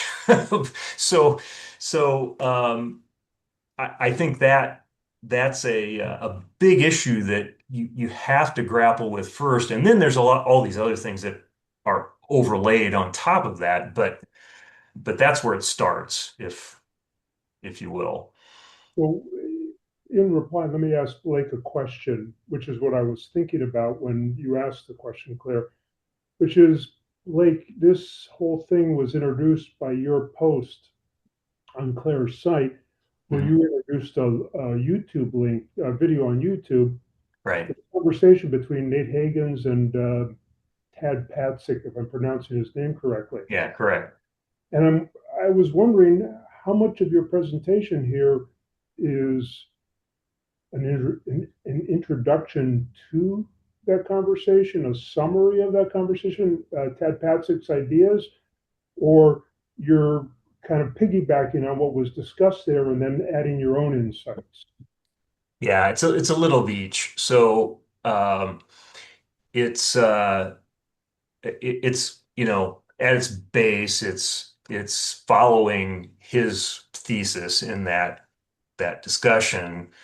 Um, there's certainly I will it's certainly my gloss on what he said, right? So there are some things I'm extending beyond probably what he would say, but I think we're saying at base the same thing. Is his I was kind of caught up in his accent, so it's been kind of a slog for me to make my way through, and the transcription is not very good. Um, is he kind of a monocausal guy that his thermodynamics is the answer to all our woes? Well, I don't think he's making that claim. I'm certainly not making that claim either. I think what he's saying though is, look, you have to have some understanding of what is at the base of and what drove our current highly complex technological industrial society that we live in today. And it really is, like I said, I think there's really three factors, right, that brought about the Industrial Revolution, right? I mean, first precursor was the scientific revolution because you had to have enough rate of innovation to pull us out of that Malthusian world that we were in previously, and um, and you know and you had to have institutions that were good enough to allow us to, organize ourselves and cooperate amongst groups larger than, um, a kin group, or a tribe, and then you had to have finally this big burst of free energy, cheap free energy, high EROI, that we essentially lucked into. Um, and I don't think, it's not um, coincidental that, it was the discovery of coal and then oil that came right at the time that the Industrial Revolution started. So this may be an unfair question also, but would you say that we're back this presentation, we're back to Paul Ehrlich? Well, that's it. And actually, in that interview, you may have caught it. Paul Ehrlich was cited, And yeah, it may be that he was just a little bit ahead of his time in terms of his predictions. Uh, we may be, headed in that direction, and that is if we can't make the technological transfer to, in the end, as I always tell everybody, um, even in the very long run with nuclear energy, we have to live within the the solar flux, right? The rate at which we're getting energy from the sun, because all that energy we've been using, those fossil sources are all, stored solar energy that was accumulated over millions of years. And like I said, we're using it up in tens of years. So, at some point, if we're going to maintain this highly technological and uh, industrialized society that we live in today, we've got to find an alternative. We can't. It's thermodynamically impossible to maintain this without um, finding something other than fossil fuels to power it. Sean? Thank you. Sean? Yeah, so just curious what Blake would think. I remember back I think it was during the Biden administration, there was an announcement that they had made this breakthrough in, was it fusion, or if I get the two Fusion, confused? yeah, right. Yeah, and so that caught my eye because was coming from Livermore, California, where I grew up, and was at the lab there. So I know that's out there as a potential technology. But does that break us out of this dilemma if that were to be a viable alternative? Well, it's possible. Again, the issue is, can you do it cheaply enough, right? Right. Because sure, if I can do better than break even in terms, I get more energy out, free energy out than I put in to start the process, that's all great. But if I can't do that at a high enough EROI, it doesn't do me any good, right? Because in the end, the whole point of these exercises is to support a high standard of living, and that unfortunately requires a fairly high EROI. I mean, you have to get a lot more energy out to the end use than you put in. Otherwise, you just can't support a very dynamic economy. Well, with fusion, the promise is always we're just right around the corner from being able to do this cheaply. Right. But we've 30 been hearing that for a years. long time. Right. We've got an article about it up at CG if you look for the eternal promise of fusion. But you never know. Yeah. It could happen. I'll be sure to check that one out, Claire. Because when they announced it, they made it sound like, okay, we're gonna we've cracked we've cracked the code, and it's, we're almost there. We're gonna It's helpful. I mean, we might be almost there. Tabletop Yeah, Mr. Fusion. So, yeah. Blake, can I tie this back to what you were saying earlier? Because I actually think to me, this is the crux of the dilemma. So we've talked about two things. We've kind of talked about energy and we've talked about our institutions. The really scary part comes when you say, are our current institutions as configured actively preventing us from solving these problems? And unfortunately, I don't think that one can emphatically answer that as a no, right? There's lots of reasons to believe that the current structure and configuration of our institutions is actively holding us back from solving these problems in some cases. Like I said before, I think you just have to go around them. How? Well, people are trying, right? Like accumulate massive amounts of capital and then deploy that capital either outside of government or on the fringes or in partnership with government to try and solve this. And government does seem to respond. If you bring large amounts of capital to bear, you do have some influence over government. So I don't want to say that, but so it's not the institutions are like completely failing, but they're kind of failing to lead. That's how I would put it. Well, and I guess my biggest concern right now is that, through this massive growth of our industrialized, highly technical economies, all our problems are now, most of them are global in nature. And we have I don't see any institutions with the ability to coordinate anything significant on a global scale, right? I mean, things like global warming, the issues there, which are, again, and I wish people would couch it in these terms, and I can show you the thermodynamics that prove it has to be happening in, 2 minutes, but it surprises me that we keep arguing about that. But the downstream economic effects are what really are going to cause the problem, right? And these are these Downstream negative economic effects, externalities that are building downstream up over. economic effects of climate change. Correct. Right. Yeah.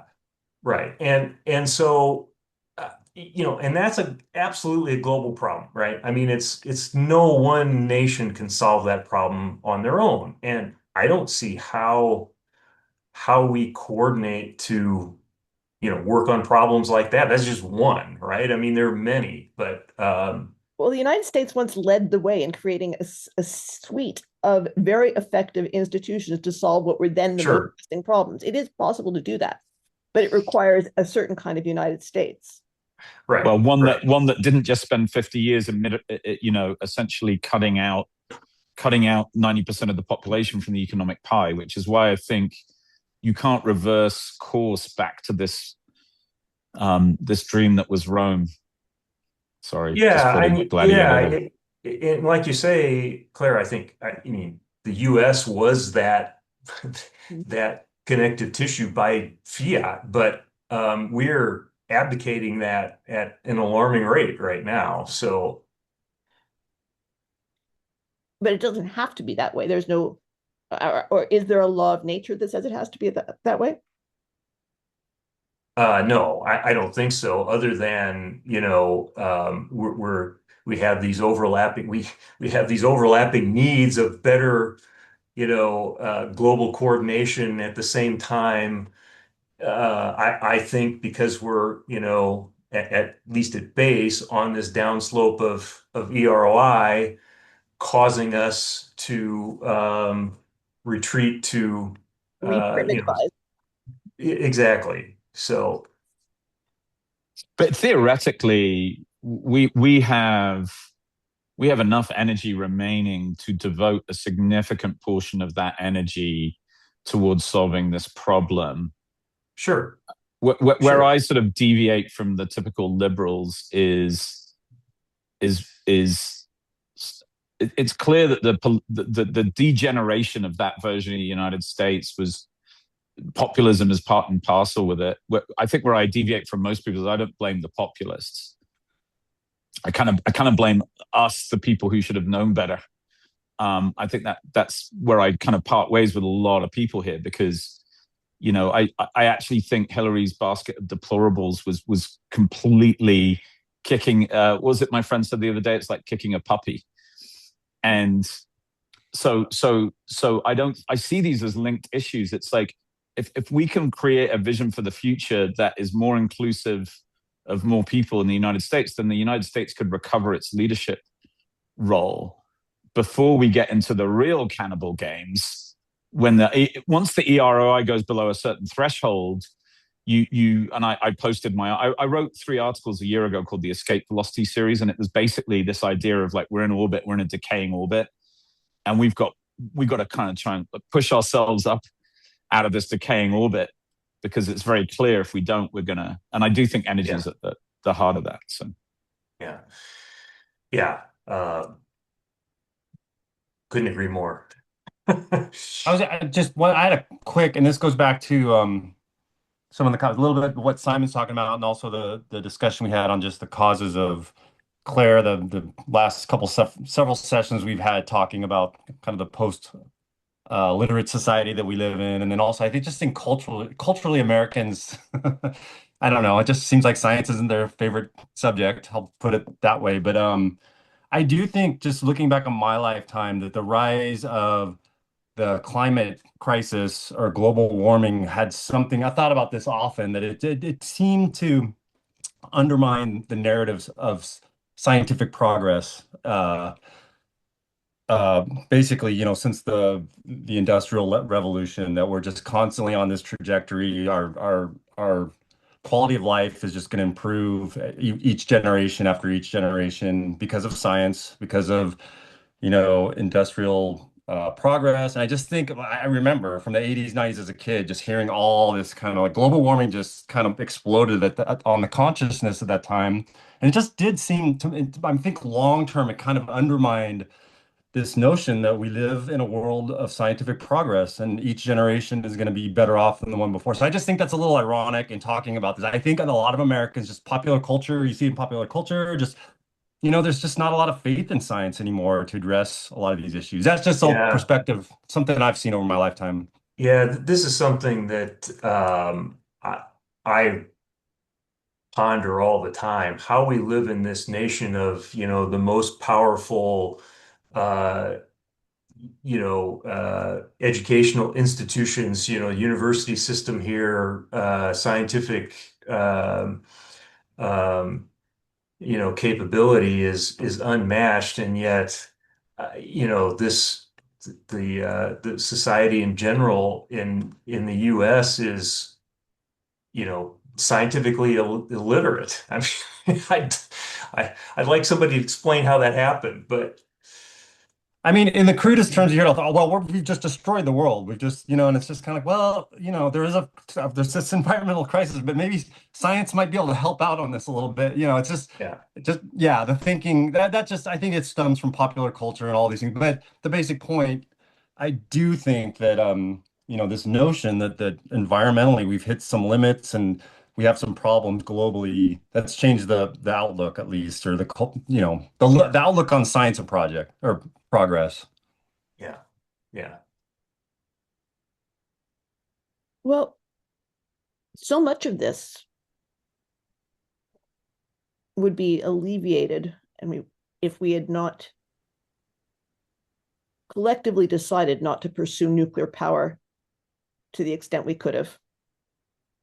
yes, It was one of the worst decisions we ever made.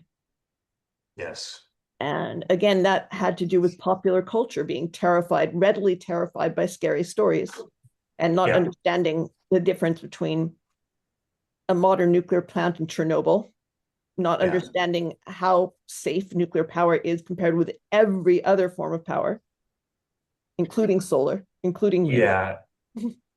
Yeah, absolutely. This is something I always tell my students up front. I say, look, every technology can be used as a tool or a weapon.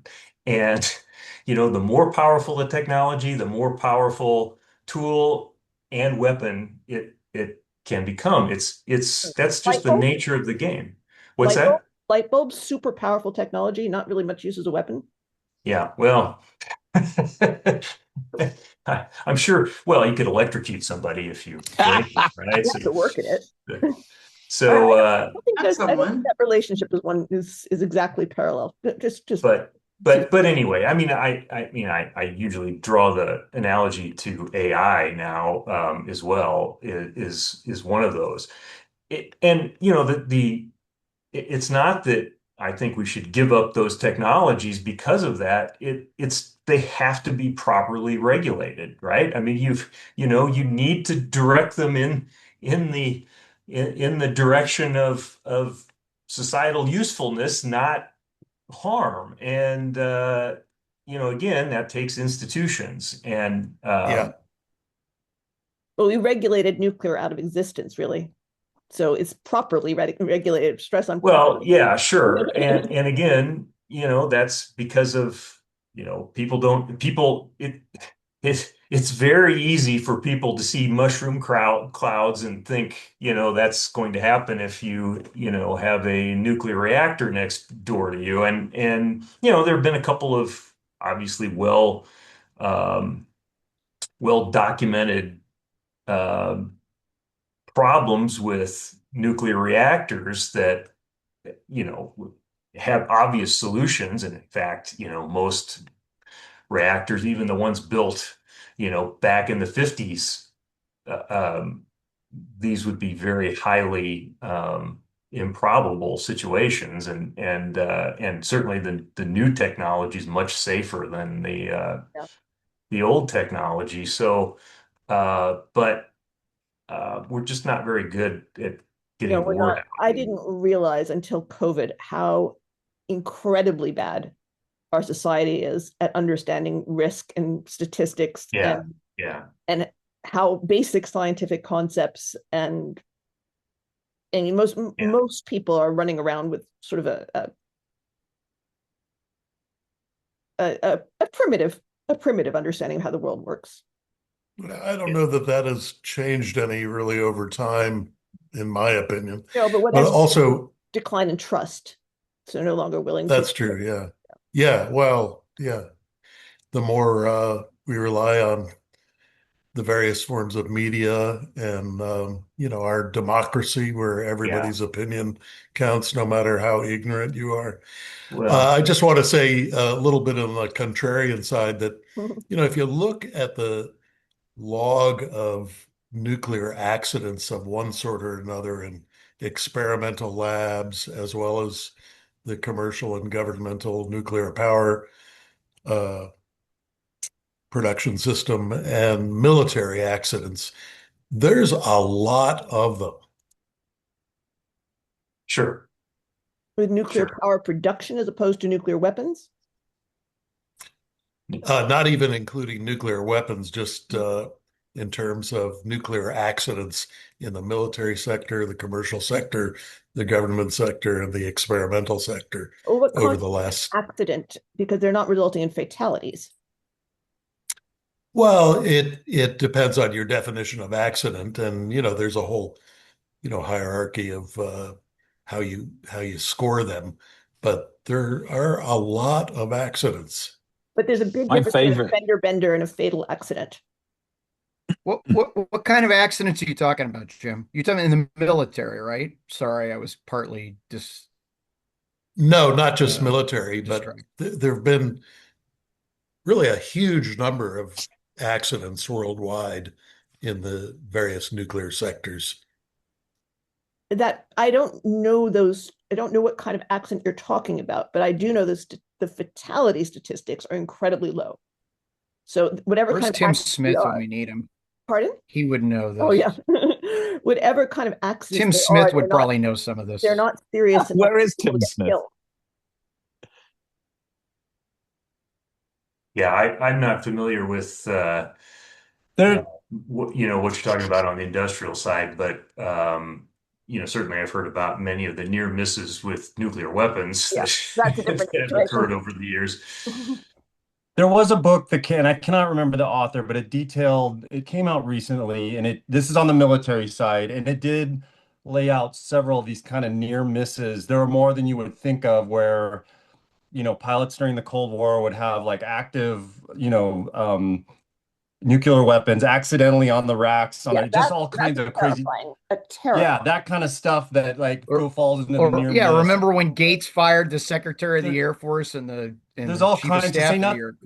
Yeah, to say nothing of the Russian side, the Soviet side, which had much more lax standards. But also, I think what the other side of this that's being discussed is, nuclear accidents and nuclear leakage and those types of things. And I remember reading a while back a statistic. I have no idea where I read this, but that laid out, if you look historically at the traditional forms of energy, far more people died within the last 100, 200 years in the modern period, like mining coal, Oh, because of by all Yeah, the, yeah, and yeah. then the nuclear, if Right. you look, the percentage of people who have died in a nutshell from nuclear accidents is and it's when you see like things minuscule. like Fukushima on TV, it looks horrible. But I mean, the number of people who So have died safe Yeah. from that those wind accidents is and very small. solar are more dangerous. Sorry? It's so safe that wind and solar are more dangerous. Yeah, that Yeah. kind of stuff. So I guess, yeah, got to Yeah. use the we Yeah, statistics. well, And, part and of it is it's that when there's a solar thing, it doesn't tend to kill maybe 100 people all at once, right? It's not some spectacular, yeah, notice the word, it thing that we it's can all dwell on in the moment.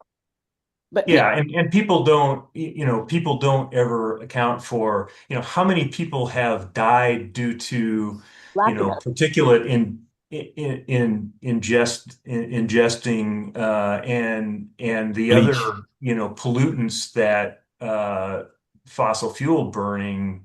exactly. I mean, there's literally hundreds of thousands, but they're not in one big event, so nobody. Uh, Well, this is what I mean when Nobody I say knows about them. this is the way.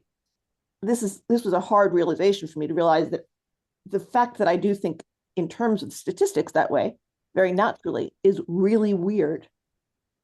I can be talked out of feeling bad about a technology like nuclear very rapidly if you say, well, per kilowatt hour, this is 10,000 times safer than any other way we have of producing energy. And okay, I'm down with it. Other people generally don't feel that way.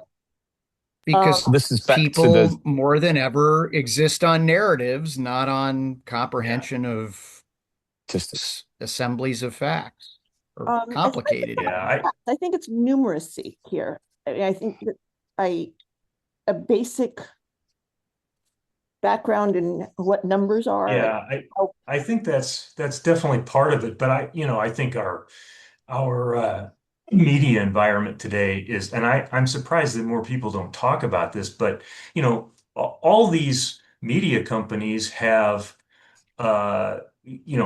figured out the algorithm, right? Which is if you keep people irritated and mad and pissed off, that's how you attract eyeballs to your. What do you mean people don't talk about it? All we talk about over here. Yeah. Well, I have a not plan, elsewhere. Claire. Hold on a second. The notion of bread and circuses, right? Yeah, exactly. Right. I have a question that has nothing to do with this. There was a mysterious oil spill off the coast of Clark Island. I saw.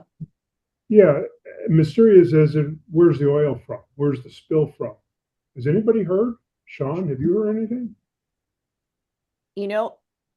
I have not gotten to like looking into the source. I've seen that on my radar last couple of days, but I don't want to venture a guess right now because I haven't looked into it. We have never had less news from a major conflict. It's because we don't have journalists over there. I mean, we should have journalists working in every neighboring state trying to get answers to questions like this, but we do not because we have no foreign correspondents anymore. Not even the AP or Reuters have. We don't even have correspondents in the Pentagon anymore. Yeah. So there was a little bit of speculation I saw just from like glancing at the headline that Iran might be dumping because they're running out of storage facility, but I think that's unconfirmed at this point. I don't know where we're at on that story. Well, this is another problem that I mean, as I tell my friends overseas all the time, you have to understand the United States is the biggest desert island on the planet. The rest of the world does not exist to most Americans. I mean, it just doesn't. It's very strange. I mean, I have experienced it psychologically. You fly into the US and the rest of the world disappears. You can feel you just don't care about it anymore. It just feels different. It feels so, it's a universe of its own. But that is an illusion, of course. It's not actually true, but it is a powerful illusion. And I don't quite know. I think culturally we've always had some degree of that, though. I do. I think Roosevelt combated that in late 1930s.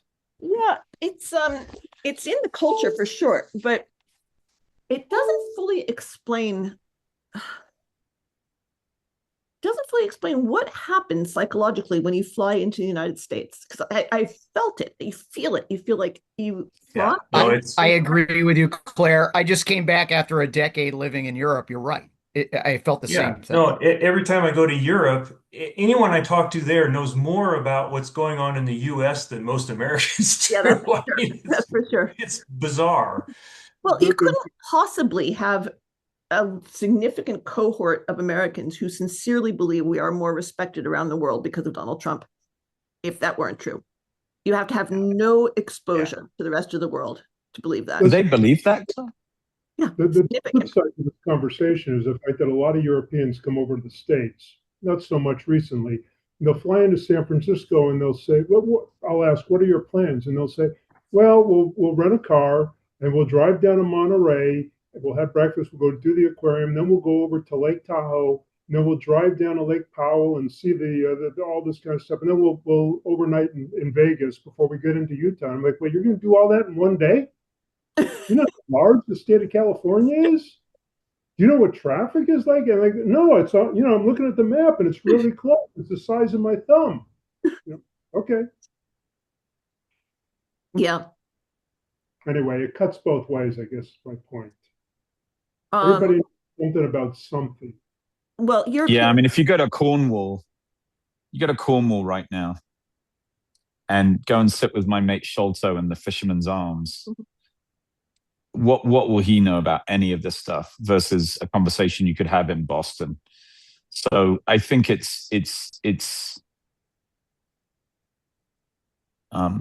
mentioned my mate Sholto in Cornwall because he's my favorite source of mad conspiracy theories. I just think it's network density sometimes. Yeah, could be.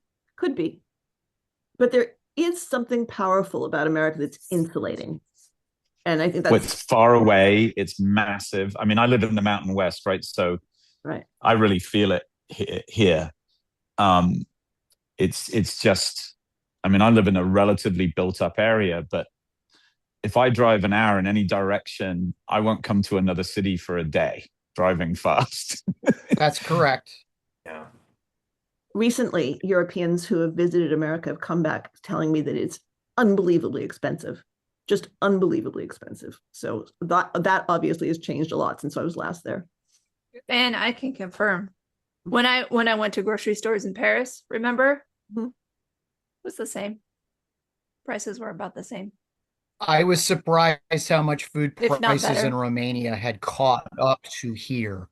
I expected to lose my mind when I came back here, and I'm in just outside Greater Boston. Food is not that much more expensive here than it is in Eastern Europe now. I was shocked. Food is not that much more expensive than it is in Eastern Europe. So you're shocked by how much it's gone up in Eastern Europe, or shocked how much it's gone down in the gap isn't what it was 10 years ago. Let's put it that way. Because you were in the EU, right? So that makes prices norm to first world standards. Has anyone been to a Swiss supermarket recently? I have not. Why? Guess how much a pound of shrimp uncooked in a Swiss supermarket? You can guess in francs or euros. 12 euros. You're not even close. I was going to guess 20. No, you're not even close. What? I paid 50, I missed it, Simon. 50 francs 50 francs. for a pound. For what? How much is the franc? It's a euro, basically. Right. 50 euros for a pound of shrimp in Geneva at a supermarket. You want a shrimp so I bad? did because I promised my sister I would make shrimp for the kids. Yeah, I was going to say, time to stop eating shrimp. I couldn't enjoy it if I knew that I was gobbling down 2 euros. They were really pretty shrimp. They were like all perfectly the same size, and they were rowed out individually. When was it? Well, here's the shocking part. This was a year and a half ago, so it's probably even worse now. Oh, now it's going to be, because that's flown in, right? Yeah, I was in Zurich 2.5 years ago, and it was eye-opening. Everything. Why? Yeah. I guess because Switzerland is hard to transport to. It's a mad place. I don't really understand how that place even functions or works. But it functions incredibly well from everything I understand. Yeah, it seems to. Oh, it's amazing. I love it there, but it literally are amazing. It boggles my mind. Like a teenager for about 4 months. Where did you live? Lugano.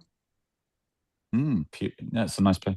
Yeah, it's beautiful. And you cross, you go to Milan, and the train passes over the border, and suddenly it stops because it's got to be late because it's in Italy. It's amazing. You got Swiss culture, and the language is the same, right? And you'd think it would be exactly the same culturally, but La grande bellezza. I love it. So perfect.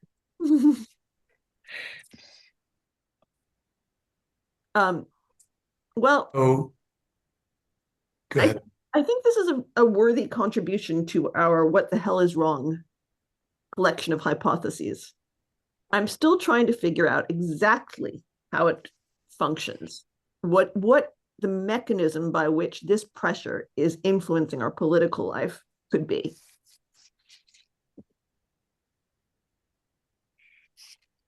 Yeah, me too.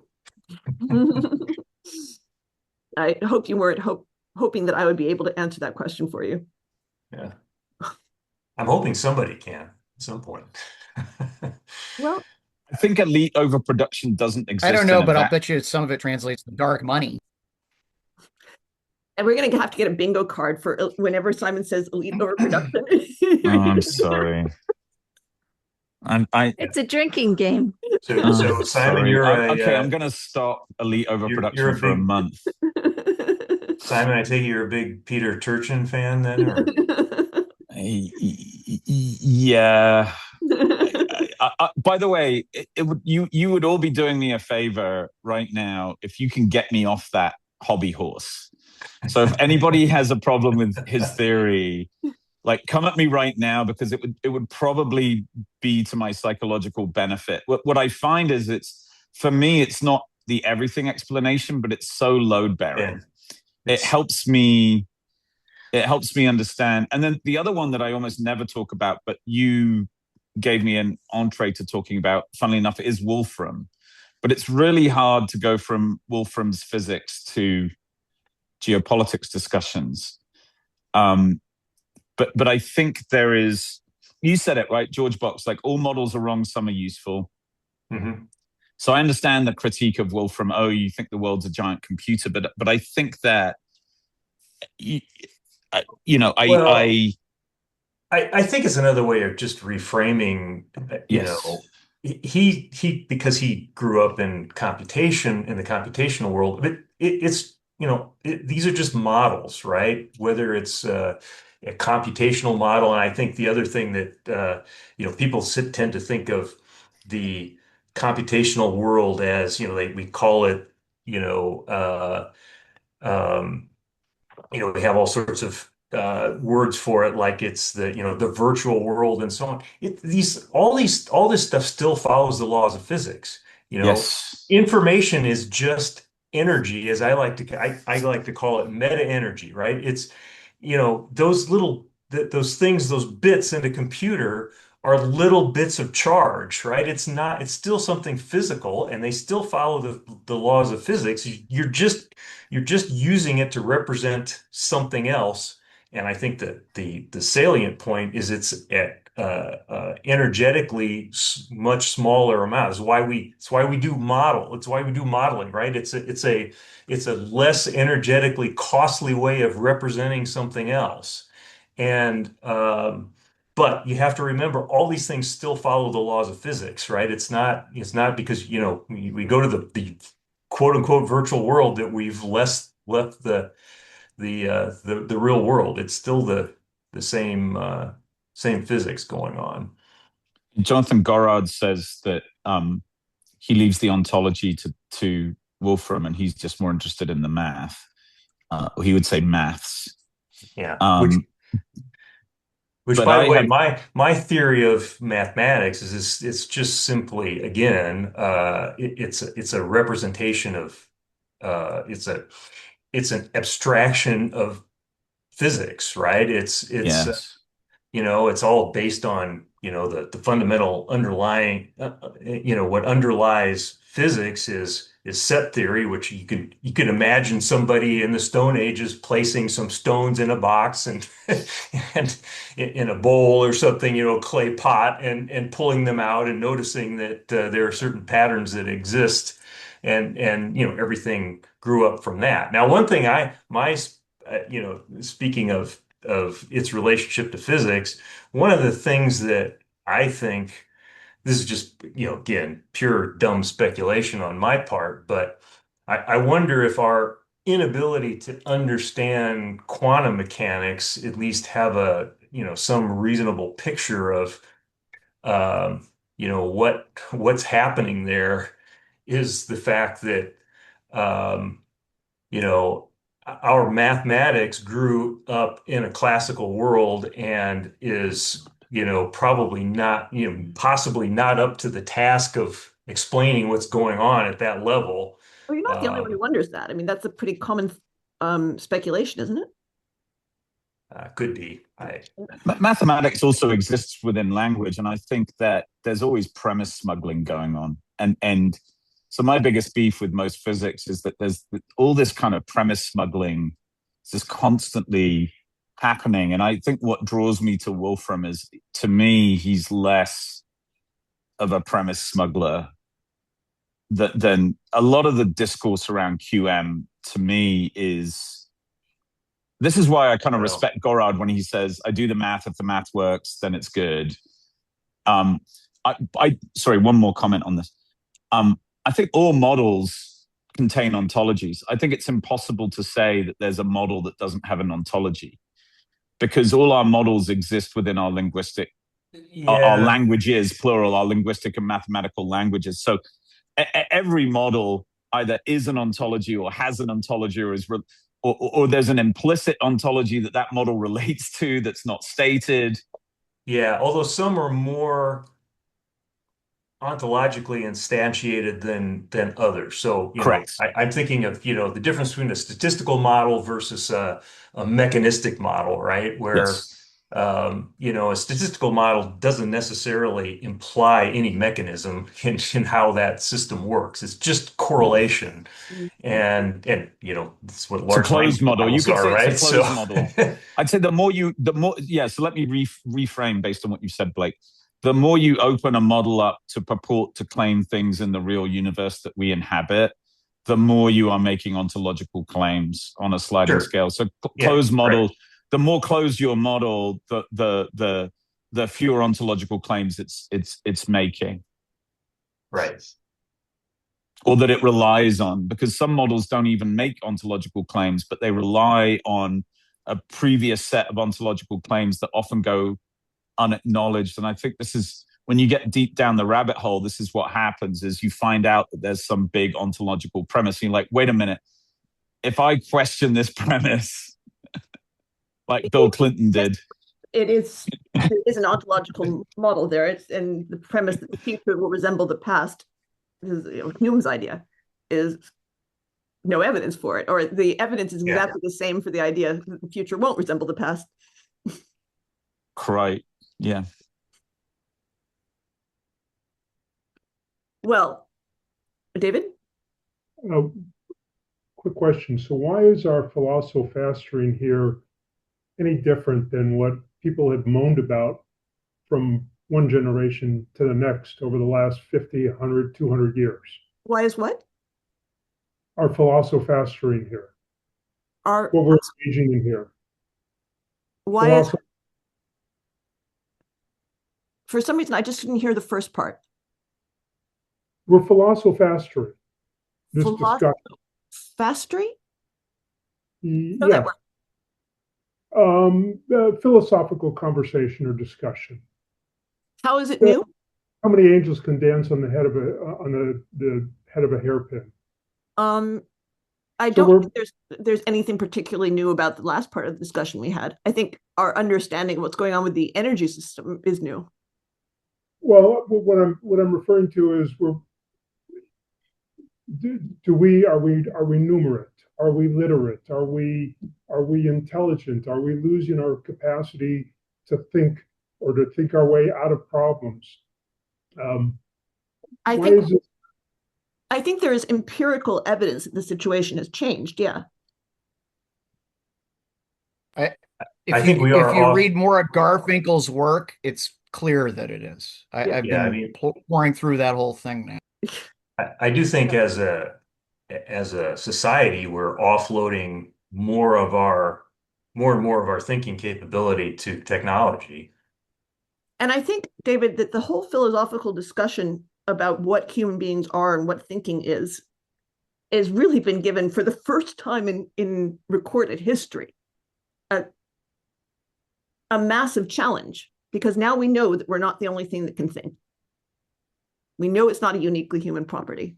Oh, we're the mitochondria, Claire. We're going to end up we're going to end up as the mitochondria inside the. Right. I think we're going to provide telic direction, because so my theory is that the last thing machine systems will be able to bootstrap is an integrated sense of telos, because that comes from our emotional processing systems, and we have psychological experiments to back this up, that if you destroy the part of the brain that regulates emotions, you can't even make a basic decision about whether to get up from the couch. And so I think that the AIs are not going to generate this for themselves anytime soon, and we're going to be kind of like the drift pilots in, I'm about to quote manga, in Pacific Rim, where you have to be compatible with the AI to drive the mecha. And I kind of think that's what's already happening. And I'm already seeing this happen socially. There are people I know who are drift compatible with the AI who are driving them. And then there's a whole bunch of people who aren't. Or the humans in Wall-E?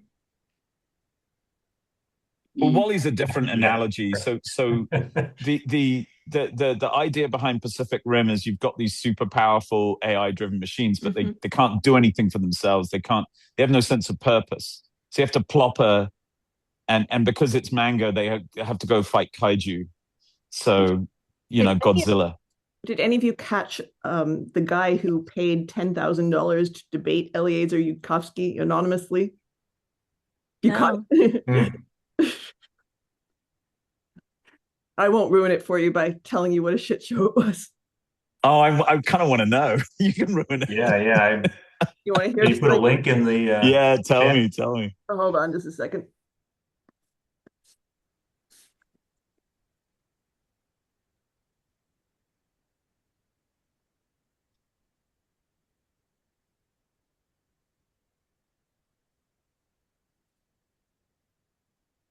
Hey there, Doom Debates viewers. I'm excited to let you know that over on my other channel, I just hosted a one-of-a-kind debate between Eliezer Yudkowsky and an anonymous guy from Twitter who paid him $10,000 for the privilege of debating him.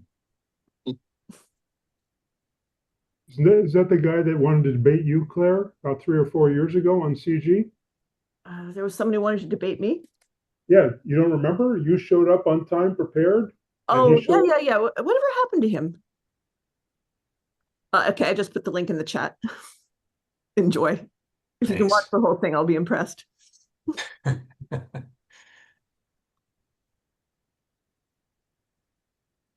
All right, guys. Well, that was David, do you feel that I answered your question to your satisfaction?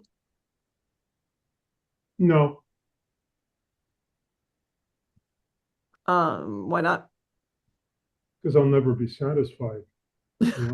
Claire, I'll be more satisfied, meaning that I've only got questions and none of the answers. So yeah, Blake, you were an incredible sport. Thank you so much. Yeah. Well, thanks for listening to me babble on for a while there. No, I'm just thanks for babbling. You were put to the test and you were found very satisfactory. Okay. I really enjoyed the conversation. I thought Thank you were you. focused. This was fantastic. Yeah. Yeah, thanks. I appreciate the discussion. It was great. I just hope that Chris is okay. I mean, I saw that he had posted on Twitter this morning, so he's alive. So I don't know what the problem is. Maybe some sort of crossed wire misunderstanding. Well, if Putin has a double, that means that the real one's on the loose, and no, the real one's dead. He doesn't like what's been said. Right. Maybe Chris has a double who agreed, and then the real Chris didn't know. And your world.